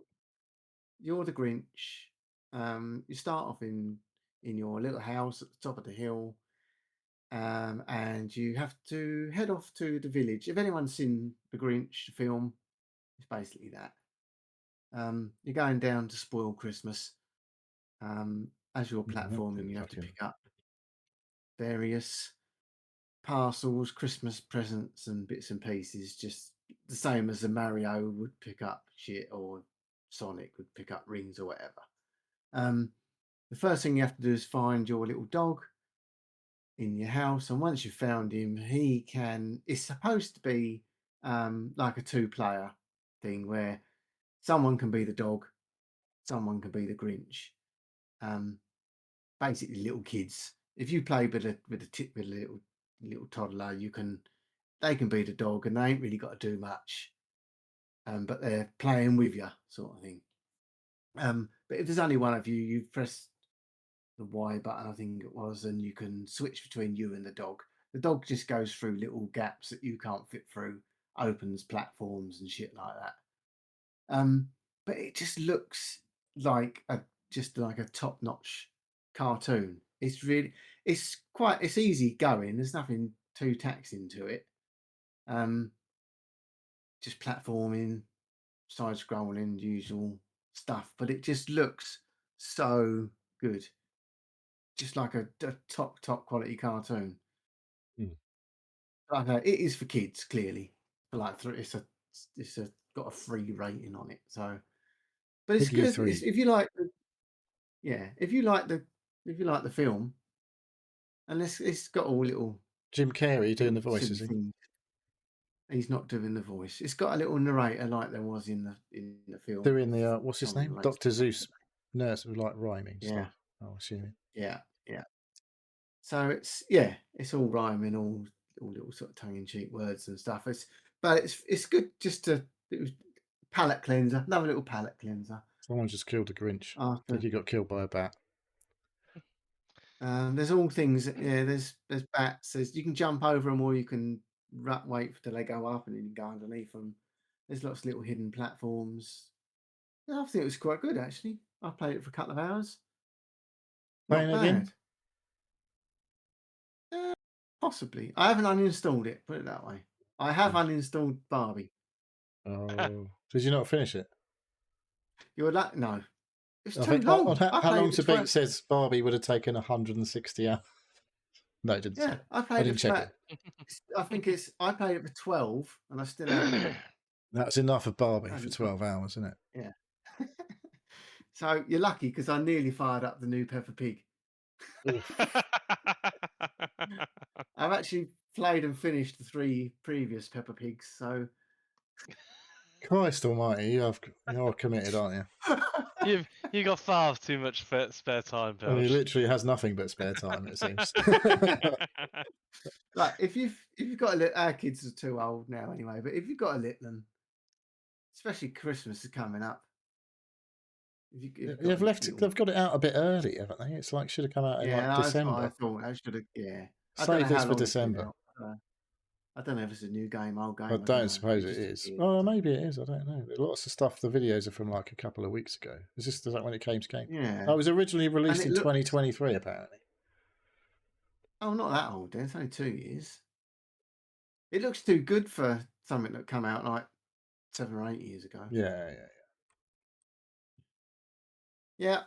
Right. If you want something to play with your little son or daughter, and they just are starting off with a controller, I think it'd be watch the Grinch and then play the game. Yeah. Perfect Christmas. Oh. I'll talk about a game that I've been playing quite a lot this week. Right, okay. It's called, on paper, Ball X Pit. I did speak about this last week. Yeah. But actually, looking at the video that the developers released, it's called Ball Pit. Yeah. They don't say the X. Yeah, I've heard people say it. I'm just going to call it Ball Pit. So, I've played 12 hours of it this week. Yes, I noticed you'd played quite a lot.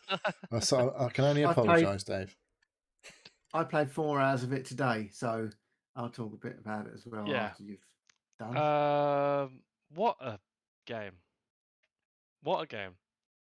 So I didn't think I didn't play it long enough. I don't think. I literally have played 1 or 2 runs. I think I did, and that was it. I was like, I better not play any more of this. I've got like 9 or 10 characters now. Oh my god! Every single character plays completely differently, and the things that you can get and levels you get to give more options of synergies between what you start with, how the characters play.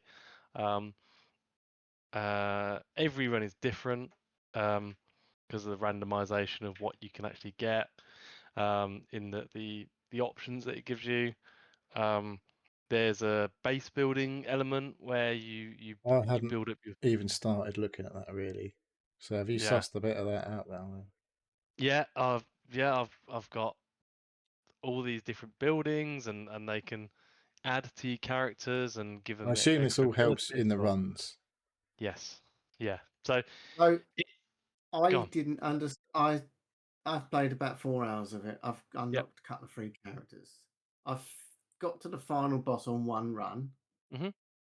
But he killed me because skeleton thing just kept coming towards me. Fuck knows how you're supposed to kill it. I'm assuming you got to bounce your balls around the back of his head somewhere because it didn't seem to be doing much damage from the front. Right. Nope. Okay. So what? Okay. 2 things then, and then I'll let you get on because I haven't played it as much as you. I hadn't got a fucking clue what was going on with the building. What was that all about? Right. I put some wheat down and I put some trees down, and then every now and then I went back and sent someone round to harvest it. Yep. What was it for? Didn't get it. I don't know how was it helping me? Didn't understand any of that. Next one. I couldn't see where the depth was coming from. I know you can fuse all your balls and make them more powerful and blah blah blah, but I couldn't. It's not Vampire Survivors. I don't think it's as good as that. Right. Okay. It's very limited. Just one little channel. I know. Again, main thing is to try and keep your balls going around and keep them rattling around behind, rather than trying. Is that helpful? I felt like that was a problem when I was like. Well, so I started picking up things that were saying like would go through the first wave, so that would be that. But then you couldn't kill the fuckers in front of you. Yeah, the ball just kept bouncing around the back, and I was like, "This isn't helping." Yeah, right. I didn't. I don't know if I'm going to play it. I don't know whether it's worth persevering to try and get the game. I so think now you can explain. I think massively there is. So yes, you can start to get into builds that are counterproductive, and don't help you in that. Yeah, so for anybody that hasn't played this, is you are a character and you're on a fixed upward trajectory, and Well, you enemies are can move coming down around in towards that. you. You can move. And you can move around within that, and you're firing balls from your character. Most characters, you're firing balls from your character and hitting these enemies that are coming down, and they look like sort of tiles. A square shape. Yeah, they're tiles. Yeah. You can't fire backwards. What's that all about? You don't need to fire backwards, do you? Well, you fucking do if you've gone up round behind the back of some characters. You can aim behind you, can't you? You aim the ball. No, okay. No, you can't. I didn't try that, to be honest. But when actually there are some characters that fire from the top, or there's some characters that get a bonus if you bounce the ball off the wall. There's some characters that don't have the mini balls; they're only the main balls, and but it's more powerful. But they're more powerful, and you fire them more often. More powerful balls. We'd all more like powerful that. Balls. There's a character that you don't actually, when you get the upgrades and stuff, you don't choose. It's the character, it's the AI that chooses. It's quite a good character actually, but yeah, it's the complication is what balls you get and how they synergize together and how you put them in a way that best suits your situation and your character and their strengths. There is a character that fires from the top down rather than from your character up, and those ones you don't want to synergize, where it's like getting the bonuses through from the front. Yeah, exactly. You want to keep the ball there because you're actually clearing a lot from the top down rather than from the front up. Yeah, there's a lot of actually clever processes at work and things you can get. All these upgrades and stuff is basically about allowing your characters to level up and get better, because they all have like health and ball regen, power, like the actual how hard the balls hit the characters, crit, AOE, area of effects. There was damage over time and everything, isn't there? There's like poisoning and all that shit. Yeah. And then some of them, you can slow the balls down, but they do more damage, or exactly, yeah. So there's like you can get poison, fire, burn abilities. You can fuse them all together to do the same thing in one. You ball. can, yeah, yes. exactly. And then you get an extra slot. Yes. If you take 2 balls into one, then it frees up another slot. Yeah. So what it took me a little while to realize is you only get 4 main battle balls, and then 4 passive. You have to keep. Yeah, I thought you could keep on getting balls, and basically you've got 8 slots, but 4 are for the balls and 4 are for the passives. And you wanna, if you've got balls that actually go beyond and then like get stuck at the back, you want a passive that is damage, extra damage from behind, or something like that. Or if you've got characters that have that get bonuses from bouncing off the walls, you want passives that get damage from the sides and things like that. So there is a lot of this, like when you're going through, you're leveling up, you're getting experience, you're getting the ability to add more balls or more passives in a randomized fashion. And it's you're trying to work what character you've got, what options you've got, what options you've taken, and then what is available, and try and fuse all that. You can roll some of these. You get coins, which you are available to spend on re-rolls, and later on you get abilities to banish certain things that you definitely don't want to see again in later random rolls.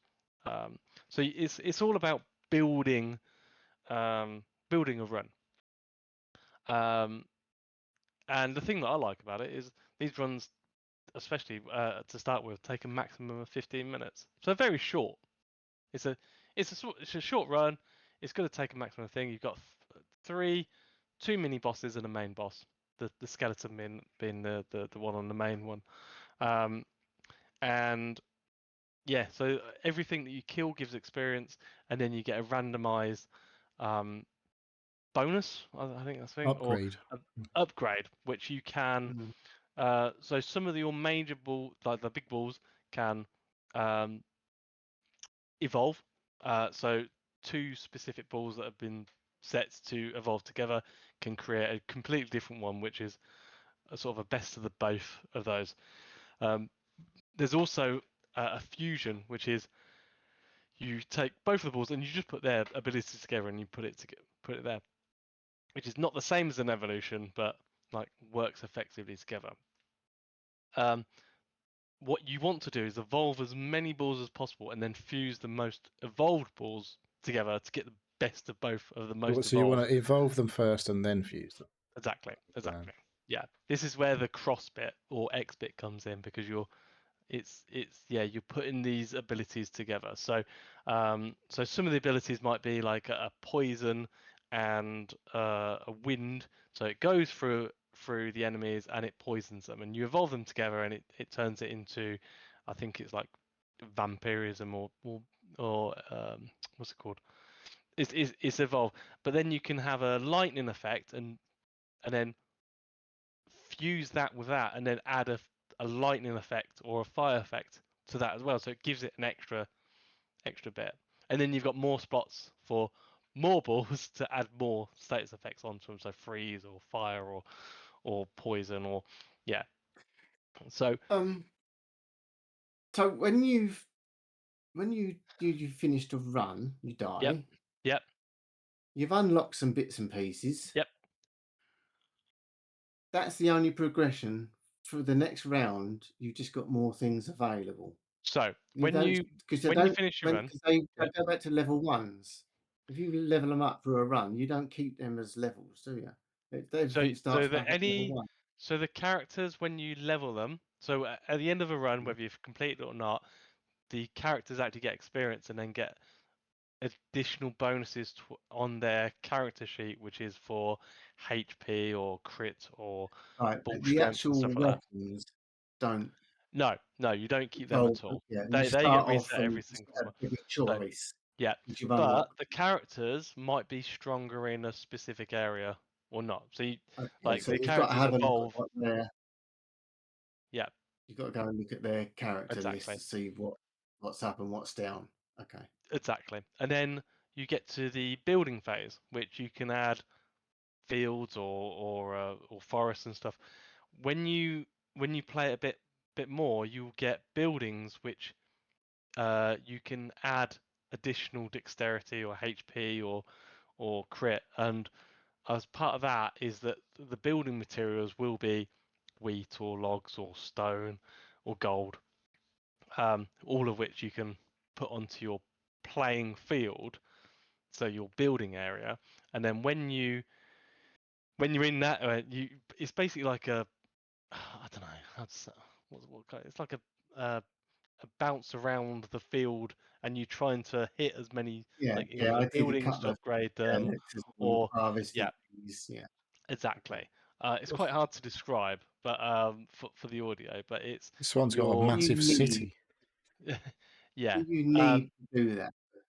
You do need to do that. You need to upgrade and buy as many buildings as possible, and the buildings are unlocked on the runs as part of blueprints, and you try to because some of these actually affect your character sheets on how quickly they can upgrade in their levels.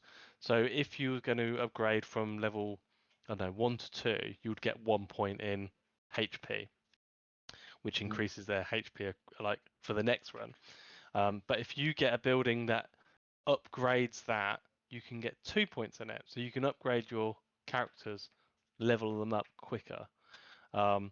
So So when you want to run, like every time you level up, you get 2 points instead of what? Exactly. Right. In various different stats, you've got to buy all the buildings and unlock them and then upgrade them and things like that. So there is a lot. There's a lot to it.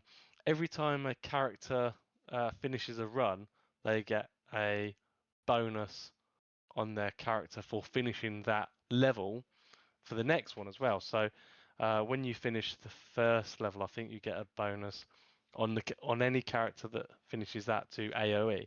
So if your character's completed the first level, the next levels they will have a bonus to their area of effect on their balls that has that. So you want to finish the earlier levels with as many characters to get that bonus to go into Right. Okay. yeah. It's like it's all cumulative.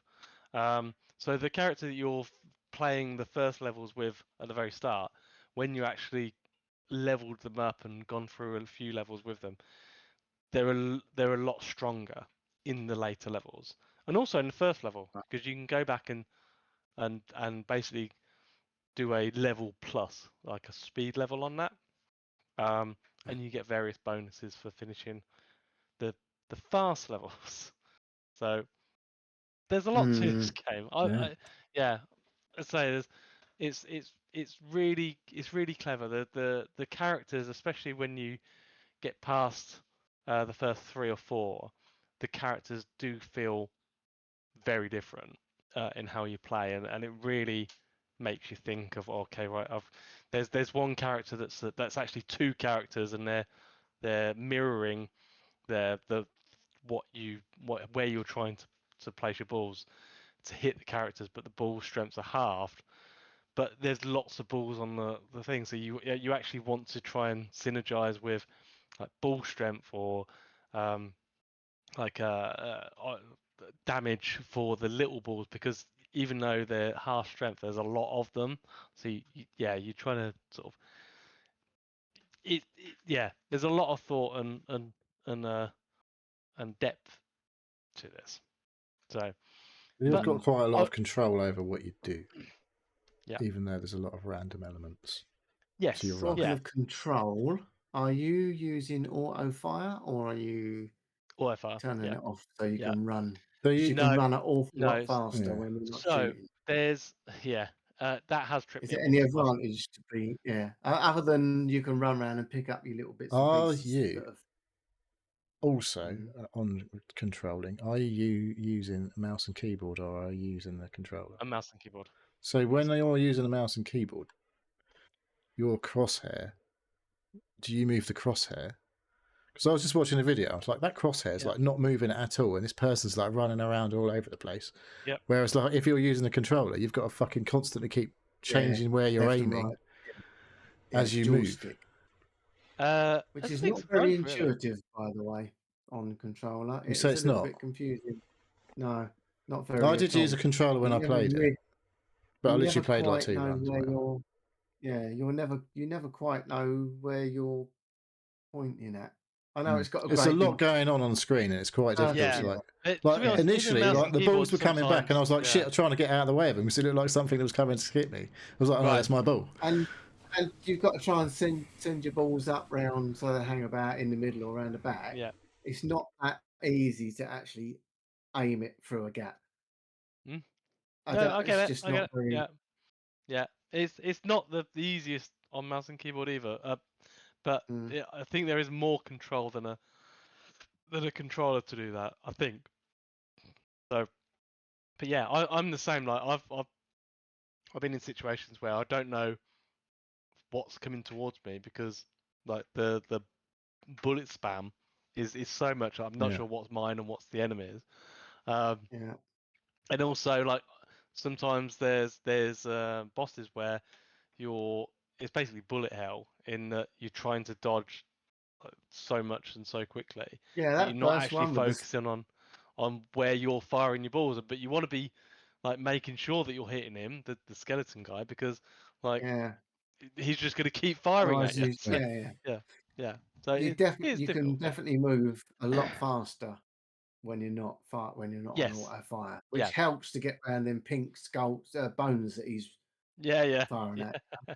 But then you forget that you're not shooting, and I'm thinking, I'm not doing much It's going damage. off Oh, fuck roaches. it. I literally haven't been shooting at him for the last 2 minutes because I turned it off. Yeah.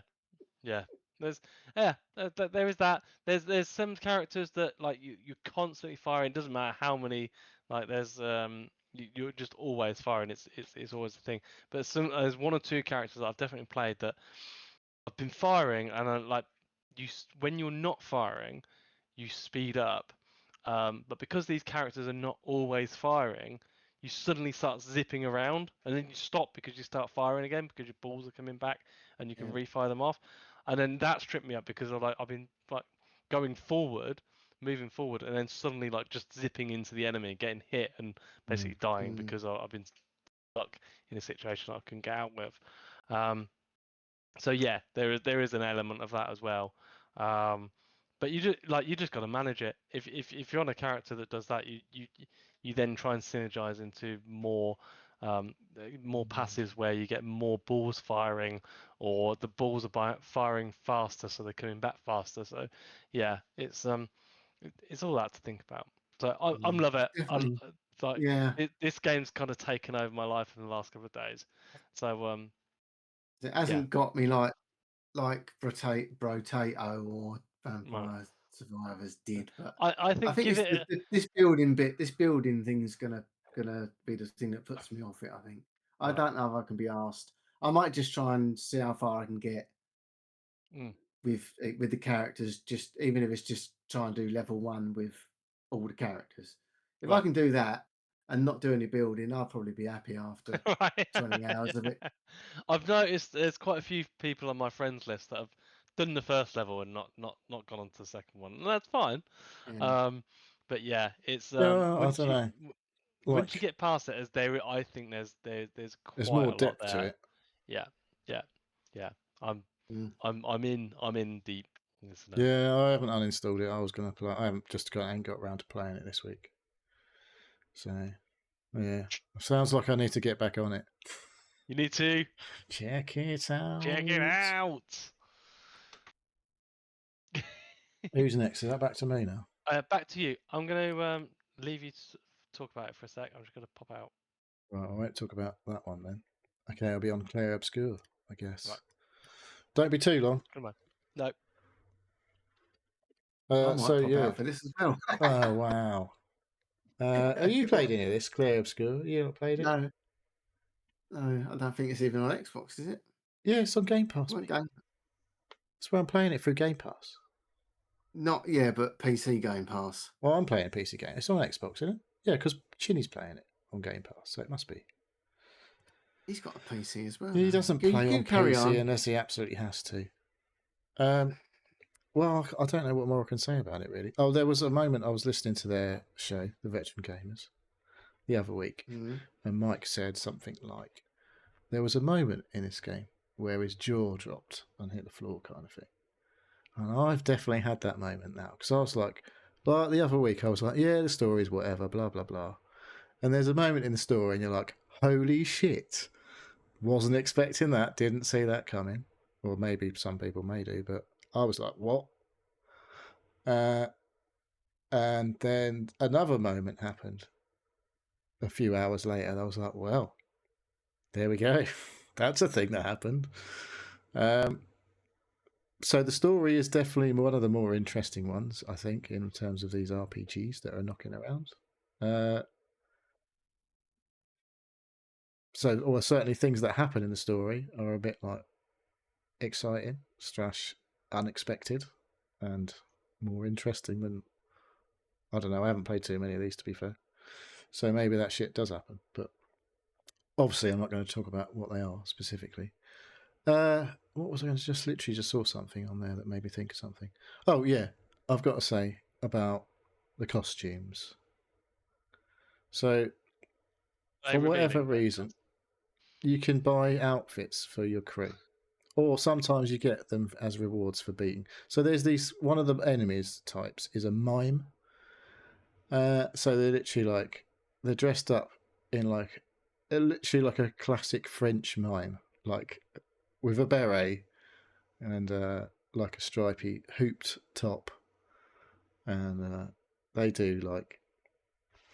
The first thing they always do in a fight is they defend themselves and they like pretend to build a wall, but you can actually see the hammer and everything that they do it with. So they do like the stupid motion of building a wall, but there's actually you can see a fake wall and then a hammer and stuff where they do it.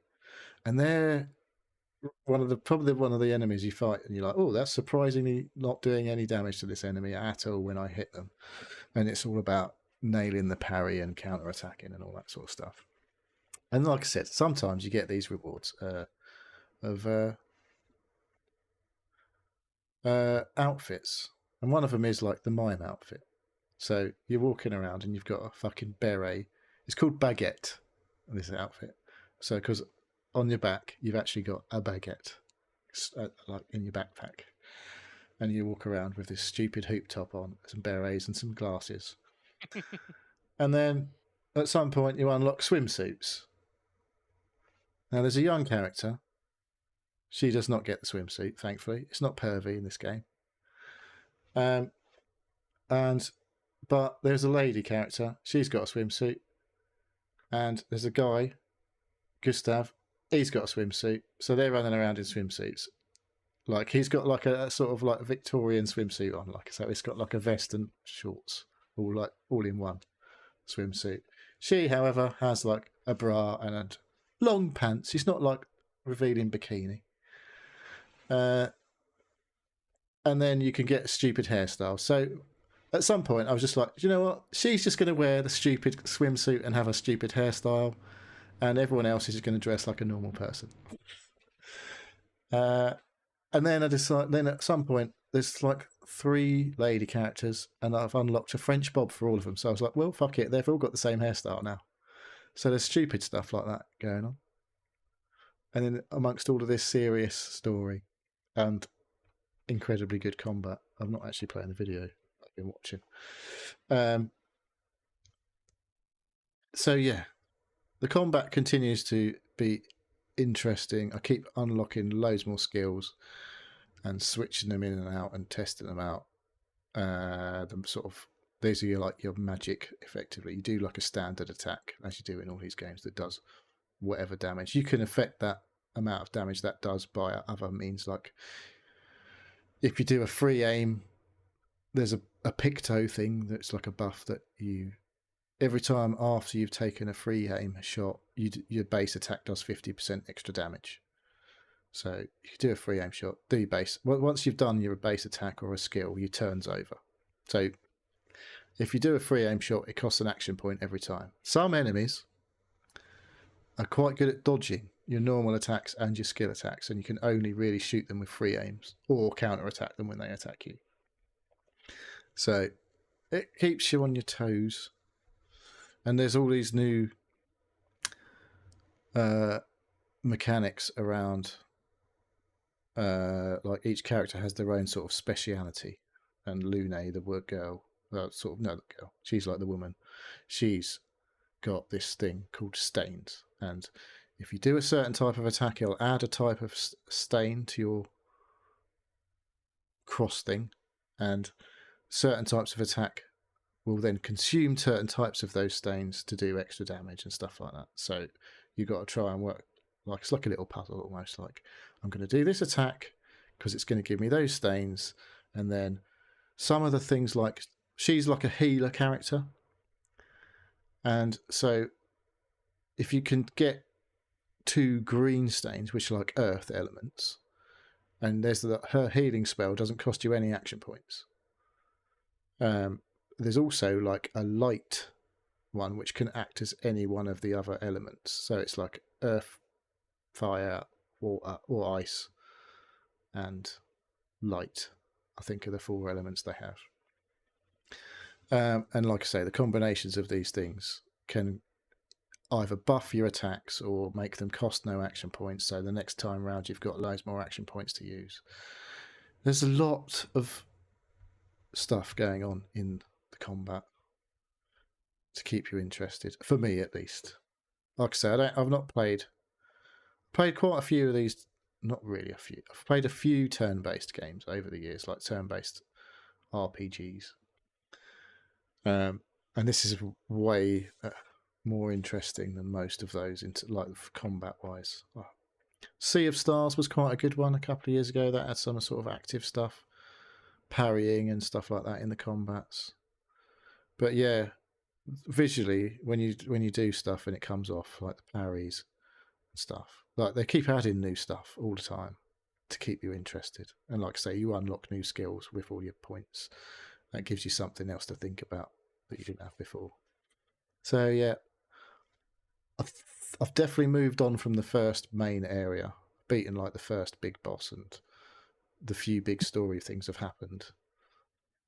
So I'm now into sort of like the second. I don't know if there's 3 acts in this game, but it feels like there probably will be, and that's where I'm in like Act 2 of this.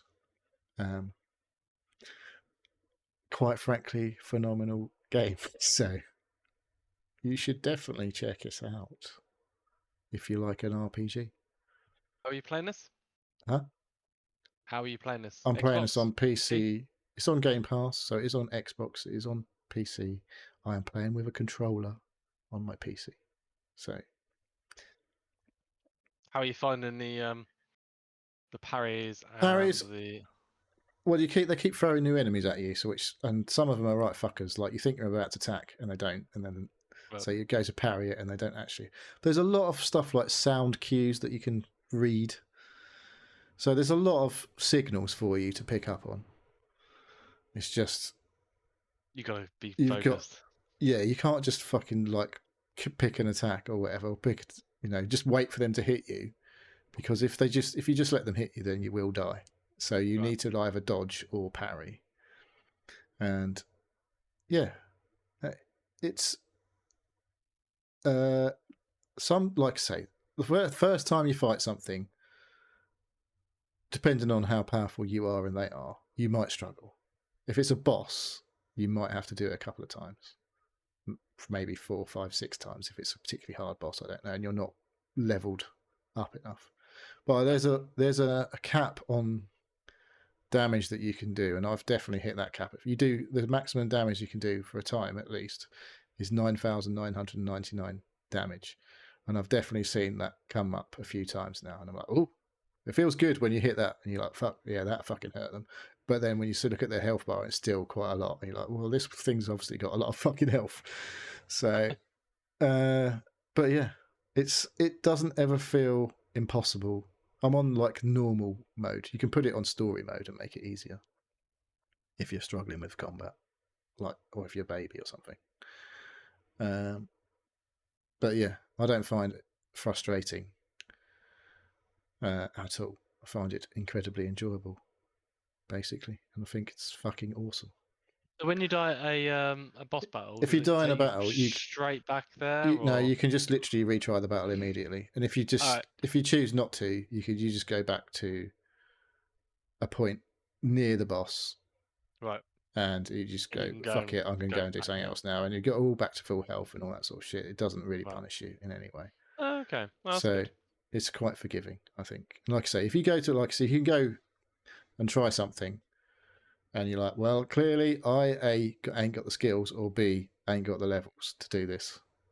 I mean, don't. I think if you've got the skills, it doesn't matter what level you are. You can just fucking parry everything, or dodge everything, and you can get through things that you're probably not supposed to. But you've got to put the miles in, I think, on those, on that individual fight, to learn all the tells, because everything's parryable as far as I know. Right. You do. There's like. They add an extra thing called a gradient attack in later on, which is like another twist on the combat. And I'd forgotten what the tell was for a gradient attack when the enemy does one on you, so I just kept fucking it up. And I was like, oh, I need to press a different button to parry that. And once I'd remembered that, they're fairly simple, it feels most of the time, to parry them off, and you can do fucking tons of damage back to them, and they don't do any to you. And you build up a gradient bar. These are one of those like super attacks, so you have to do a load of your skill attacks, and then you build up. Once you've done so many, you've got a gradient point. You can max 3 at the moment, but when you use one, you go back to 0. or like, but if you and you learn more of these skills, but they cost more of the gradient levels, so you might have to wait. If you're in a really particularly long fight, maybe a boss fight, then you might get to gradient level 3 and have a 3-level spell that just does fucking tons of damage and shit like that. So there's loads of cool shit. Game looks amazing. The story's interesting and surprising in places for sure so far. So an absolute baller game. There we go. Awesome. Pilch, have you played Clair Obscur Expedition 33? No, Not even fancied it. I've just lost all my sound, by the way. No. Oh. Been fanning about his Yeah. Xbox. Fanning about with his MacBook. No, see, he's got sound because he can hear me. Can't hear you now. You carry on. There you go. I can hear you. I can hear you. Carry on. Yeah. I've got no sound, so carry on. All right. Okay. So I've been playing a bit more Battlefield 6. Still an exceptional FPS game. There's been quite a bit of information coming out this week, actually. There's apparently going to be a battle royale. Were we Yeah, discussing this on the show last week? Were we discussing last week? I'm like, I haven't heard about anything about battle royale. Yeah, they're going to do a battle royale. It's called Firestorm again, isn't it? I don't know the name. Firestorm was what they had in 28th. Battlefield 5 20... or 1? No, it wasn't. It was in one of the World War II or World War 1 games. World War II. I know we played it together. 5. Yeah. Which was okay, but not what I came for. Oh, Pilch is gone. Quick, fix the video. Yeah. I think Pilch is having network issues. So, yes, I saw the video. I honestly thought you put on like farm simulator or something. He seems to be driving a go-kart. It is driving a golf cart, it would appear. Yeah. I don't know if this is a portal map or whether this what is the hell? It must be a portal map. So they are removing all the Call of Duty maps. Oh, are they? Because of copywriting. Copyright. Yes. They're fan built, by the way. Obviously, not official. Built. Yes. There were also a lot of fan built bot farm maps. The XP farming. The XP farming for weapons and character that they are removing as well. So there was a lot of them before. I've had those before, like definitely. I remember even Battlefield 4 had servers where it was like XP farms. Yeah.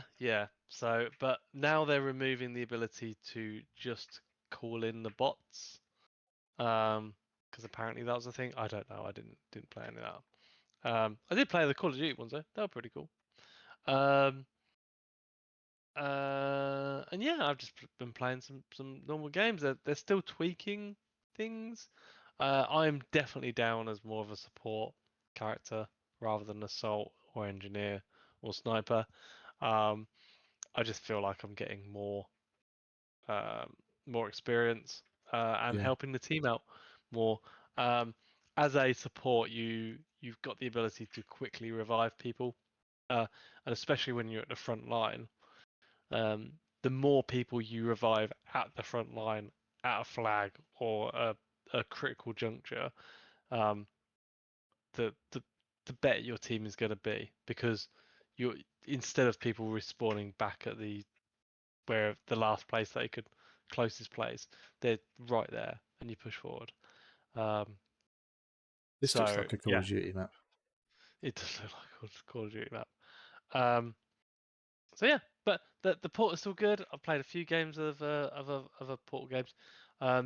Honestly, the creativity of some of these people, I wouldn't say they're always 100% balanced. And there's where's our screen's gone funny again? Oh shit! Yeah, sorry, I pressed the wrong button. Forgot there was only 2 of us. And there's like like you can tell maps that have been developed by the actual developer and thought about things like spawn camping and things like that, and those that haven't. But yeah, it's fine. It's good. Still enjoying it. As I say, I haven't been playing much as I wanted to because I've really got into ball pit. So Yeah. But it's there. When's it going on sale? Probably after December, I'd say. You think? Early next You're not going to year. get a Black Friday jobby? No, still too popular.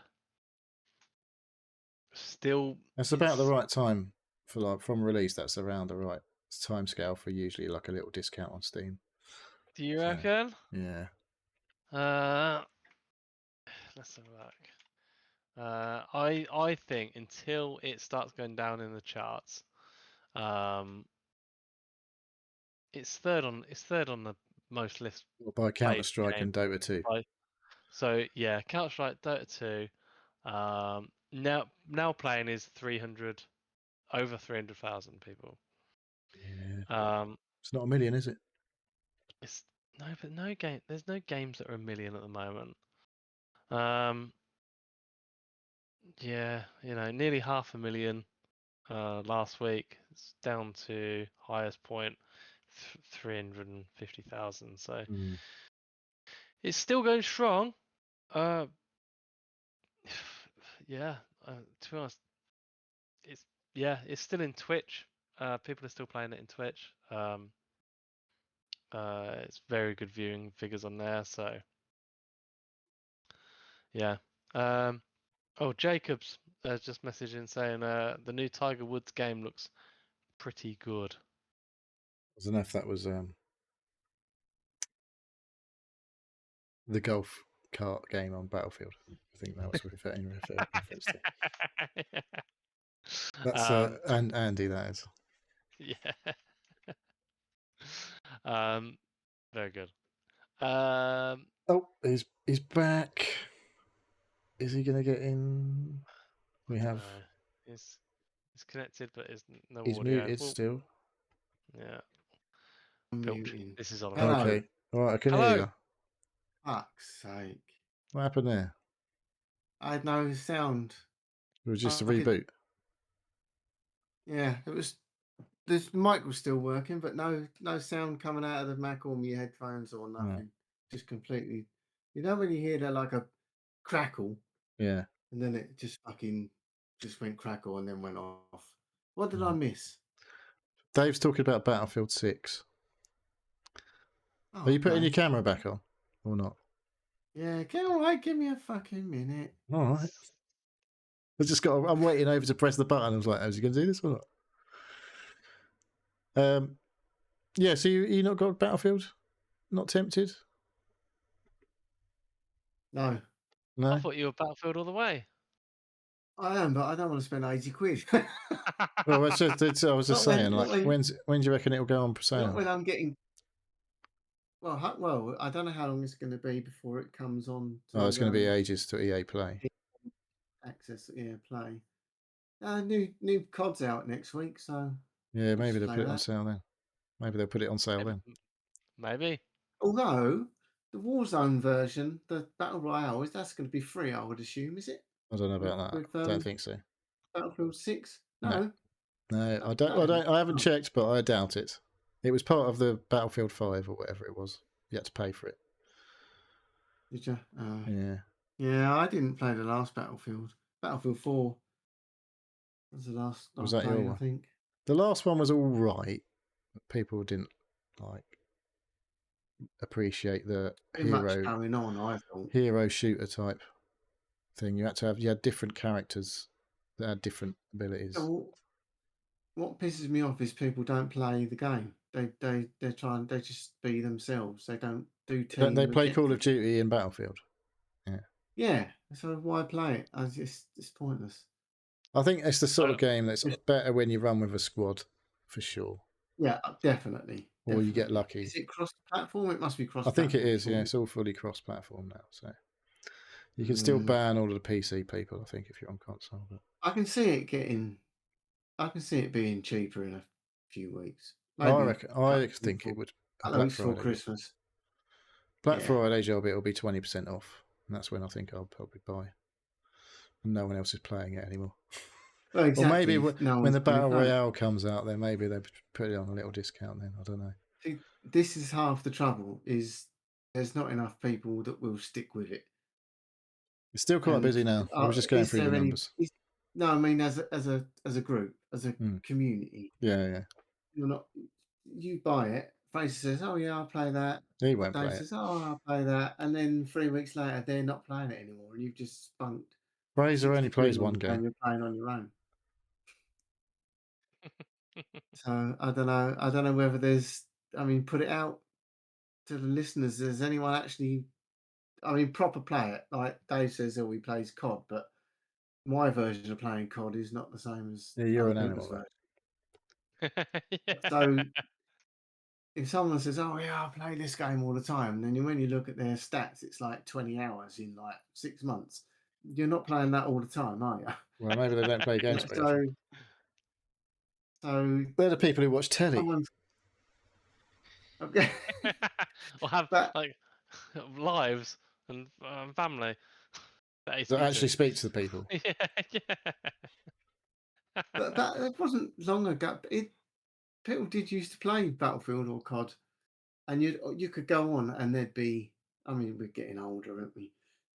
Our lifestyles and that have changed, but you go on and you think, "Oh right, you can get a team." Just some people wouldn't get in the squad because there was, because you think, "Oh, we've got 4 in the squad. You can't. You have to go and start your own squad or something." Well, that don't happen anymore, does it? That's because everyone's old. Everyone else is old as well, Pilch. Yeah. And they're too shit at playing first-person shooters. But just, I know you lot play Hunt a lot and whatever, but I mean, you're probably only still playing it because Fraser's on it. If he weren't still on it, you wouldn't keep jumping on, would you?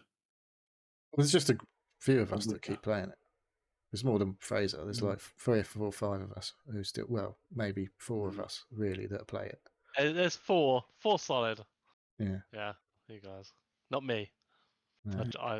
I still have it installed. I still get all the updates.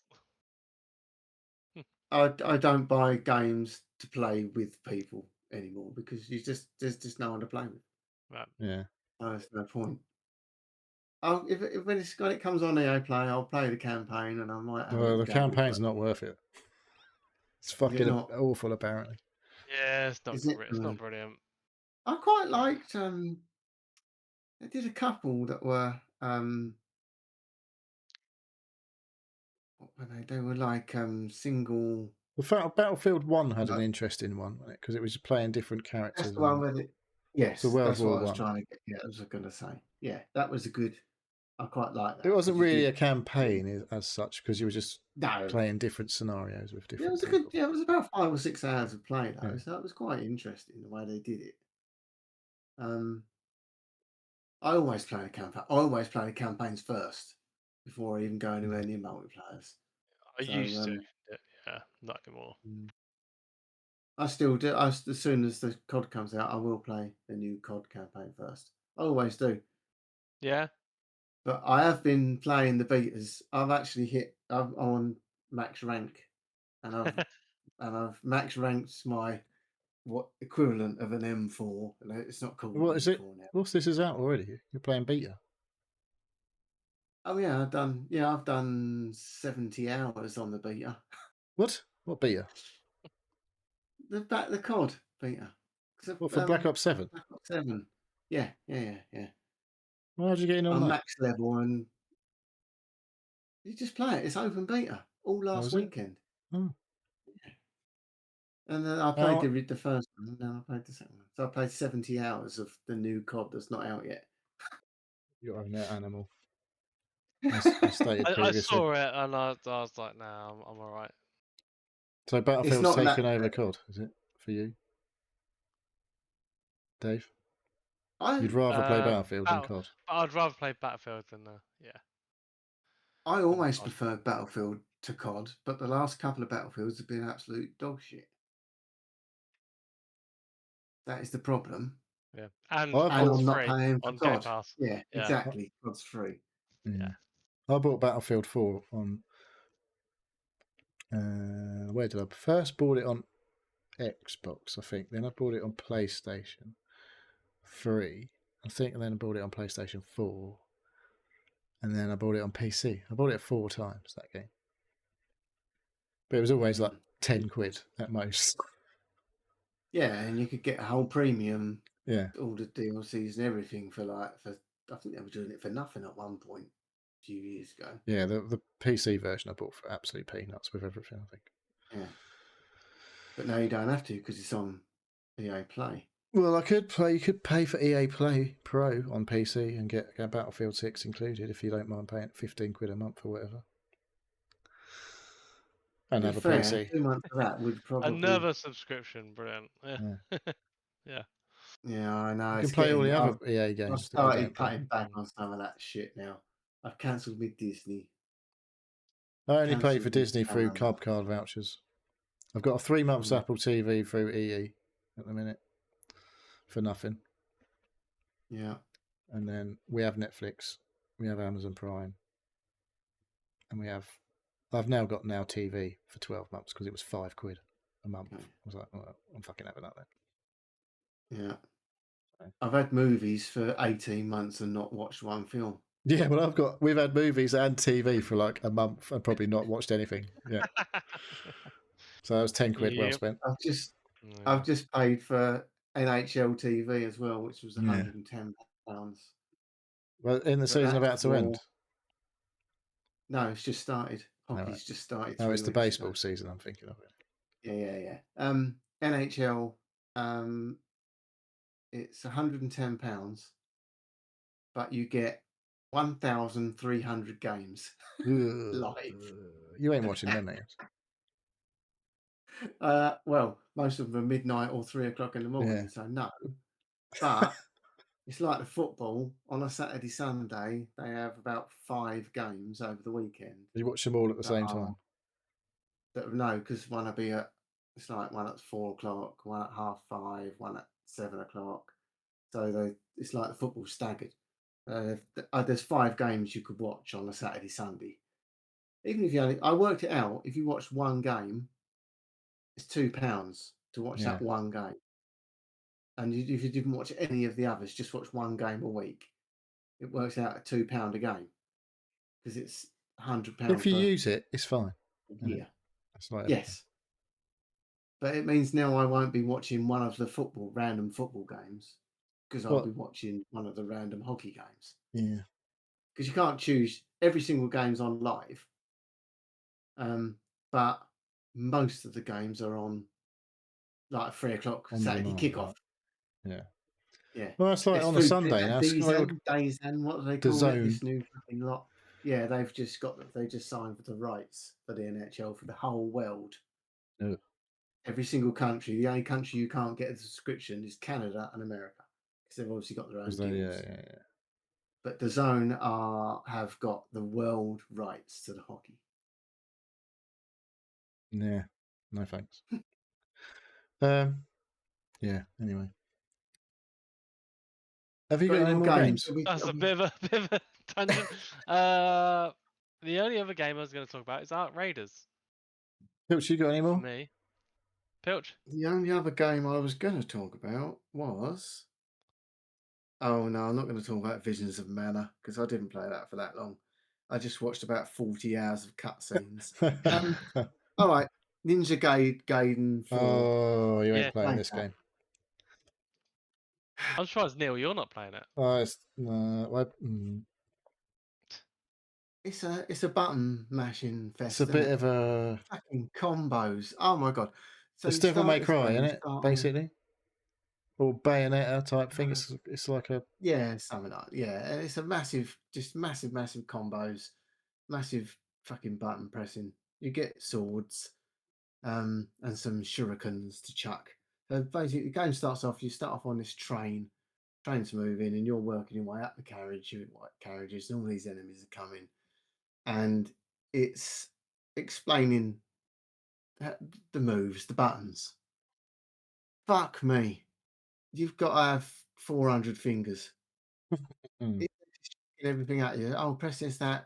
Press X 3 times. Press Y. Press fucking A, you press B, you press this to do all these combos and shit. And it's just too much. I can't fucking do that. It's too fast as well. It's absolute fucking chaos. You don't know what you're doing. I was pulling off. It's like when you used to play Street Fighter, just used to mash the buttons and then all of a sudden you'd pull off a fucking hurricane kick or something. It's definitely, you don't know what you're doing, but you're doing it somehow.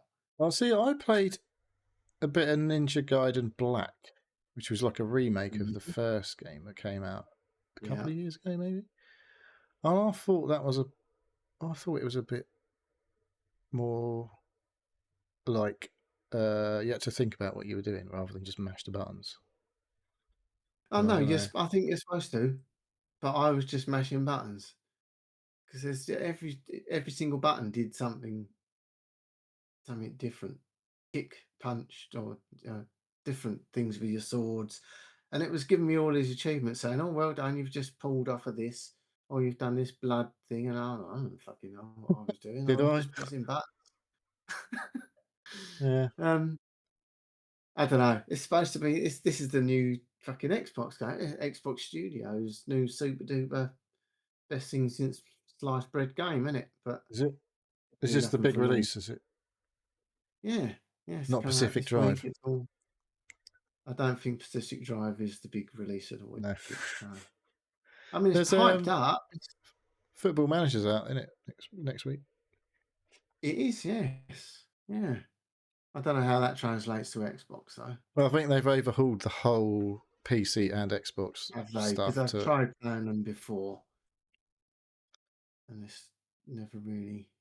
Yeah, apparently it's like a lot of like menus and stuff, obviously, but like you can actually just I think if you right click the right stick, right click, obviously, you go into like a cursor, so you can just like move it around and click on whatever you need, something like that. That's what my mate at work told me. He's been playing the early access or whatever. Is he? Yeah. So.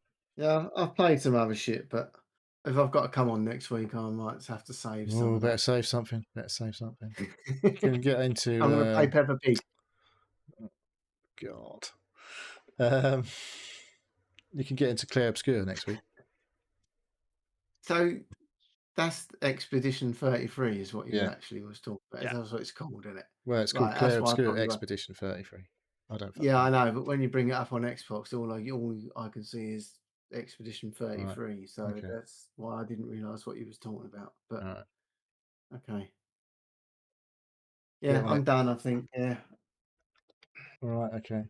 Well, we've just got this Arc Raiders Server Slam update. Yes. Because I played a little bit more, which I didn't talk about last week. I played 45 minutes of it. Okay. We won't be talking about this for 45 minutes. No. Might be. Basically, the tutorial or the first mission. Yeah. No, I definitely played with people because I was like. It throws you into like a basic map kind of thing, I think. Yeah. I don't know. Yeah. So I played with some randos. One was French because I heard. Oh, did you squad fill? You got some squad filled. Oh, see, I didn't do that. I played solo. And then one guy was just randomly running around. Dave. Yeah. Yeah. So yeah. I'll give you my experience of it. We dropped in. We went to the highest value target, shot some things, and extracted. Didn't see anybody else. I think one person just ran off and did his own shit, and basically we just left him behind. And I think he got downed, and then he didn't get revived, so he died not long into it. The other person I was playing with, the French guy, we just done a lot of looting. We got full up. Well, I got full up in my backpack, and then I was kind of like, I was trying to optimize some green items and blue items instead of random stuff. Went back, extracted. That was a bit scary, but not really. Would you have like drones flying around the extraction point? We had one drone that flew around the extraction. We hid for a little bit and then shot it, and then the extraction point sort of started, and then like we didn't have anything else. But we were very on guard Yeah. But yeah. So Does it really? And then we went. And then I went back and done some upgrades, and but that was about it. Really, it was like I could play another game. Yeah, fuck it. I'd rather not play something else. no more I Battlefield. don't know what your experience. Well, my experience was I kept getting killed by the fucking AI. And I was like, I didn't have this problem like the first time I played it. I killed the AI. Right. But then the second and third times, I was just getting absolutely wrecked by these drones. I was like, what the fuck is going on? I can't, because I don't know if it's because I was on my own. I was hitting it and hitting it and hitting it. It didn't seem to be doing any fucking damage. And they were absolutely fucking wasting me. I was like, what? So I was a bit annoyed. So Right. I don't know. Were you getting picked up or? No, because I was on my own. So I was just right, solo. okay. So once you're down, you're down. It's like, I guess I'm dead then. I guess I'll just go back with my bit of XP that I've unlocked. And nothing loot-wise. So the only time I killed someone in the first game, like a human control player, in the first Yes, I heard. Yeah.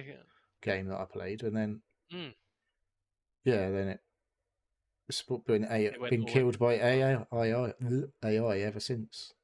Right. So I was like, don't know about this. Why is this like? Why was it easy the first time to kill the AI, and now I just can't seem to do anything? So, but I didn't play loads of it. It does look incredible, I have to say. Yeah, it looked really good. I know you guys are like, oh, it's third person, which is a bit. I was like, I don't mind it. I don't mind it. No. But... No. Like that guy's just taken 2 shots on a fucking drone and knocked it out of the sky. I was like fucking about 5 yards away from one, shooting it with a shotgun, and it did fuck all. I was like, why the fuck? This is a video that you're watching, yeah. Yeah. I don't know. Maybe he's got skills and you haven't. Or maybe he had a better gun. I don't know. Yeah. I did find an upgraded rattler. I think it's called the standard.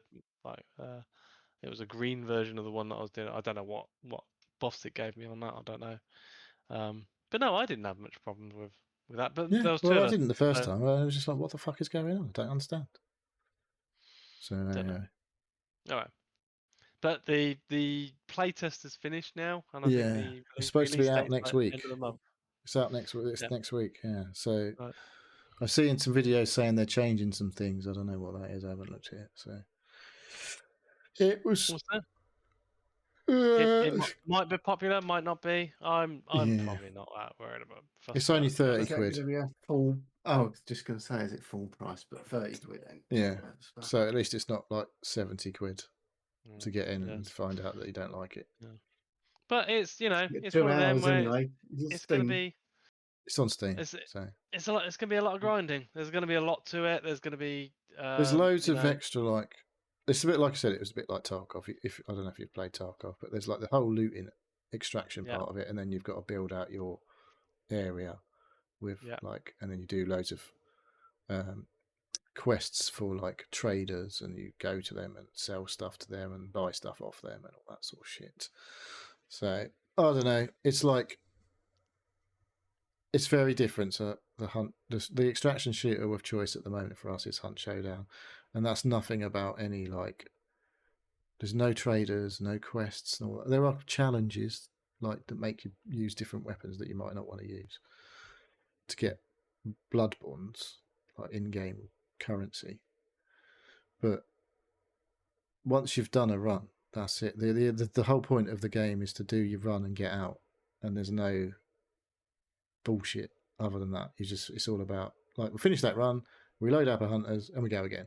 I don't have to fanny about going to shops, fucking selling, dismantling whatever to make parts to make some other craft, some other gun. It's all about unlocking your guns through experience and time and whatnot, and then just going out and doing the same loop. Go in, maybe find the boss, maybe kill some people, maybe get killed by some people, or a boss, or some random AI, or whatever, or some jokes. It's just very different experience to this. So, if you like Tarkov, you might like this. If you like Hunt, I don't think you will. No, but there we go. Fair Right, I think we're at the end. Shit, I is think that so. time? Yes. Fuck's sake. We said it was going to be an all-nighter. My watch has but gone no. off into like sleep mode because it's past a certain time of day. Right, I think we're going to call it. I think we should.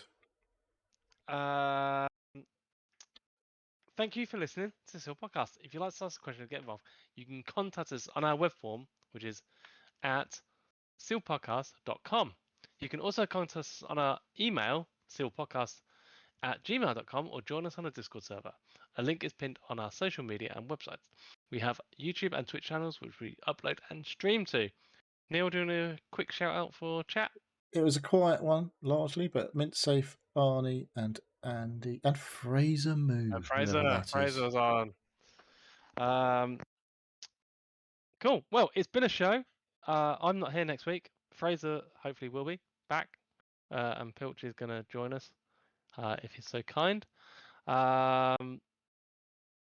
Any last? Well, thank you for joining us this week, Pilch. That was very much appreciated. Yeah. Like I said to you on Nothing else, no. text, like we need someone who plays some video games to come on the show and talk about them. Yeah. So, You don't like the games I play? I don't think I'd play many of the games that you put up with, to be honest. Nobody likes the games I play either, but I'd still talk about them. So. Well, I think I might play Ball Pit. Like you made that sound quite good. So I might have another half hour on that just to see. half an hour next week. All he's done is play Ball Pit. Yeah. Give it a fair shake. If it's still not for you, that's fine. I'd love to know why. I'm not doing any building, so I want to see how far I can get without building. Really? Well, he says now, next week. He has a town, city, forest. And well, when I just saw on a video, I was like, fuck me, this guy's got all sorts of shit. There's more than wheat fields here, mate. There's buildings, loads of buildings. I didn't have no money to build any shit. That's because you didn't bother harvesting your wheat enough, obviously. Or whatever, I don't even know. Harvest wheat. My little man was running around there. We're rambling now. That's because we need to extend the show a little bit. Well, enjoy the baseball later. Yeah. Try not to fall asleep. I shan't. Right. Awesome. Right. We'll some of us will catch you next week. Yeah. Thank you very much, Pilch, Neil, and we'll see everybody. Or I'll see everybody in 2 weeks. Everybody else will see you in next week. All right. Cheers. Halloween. Bye. Ta-ra. Laters.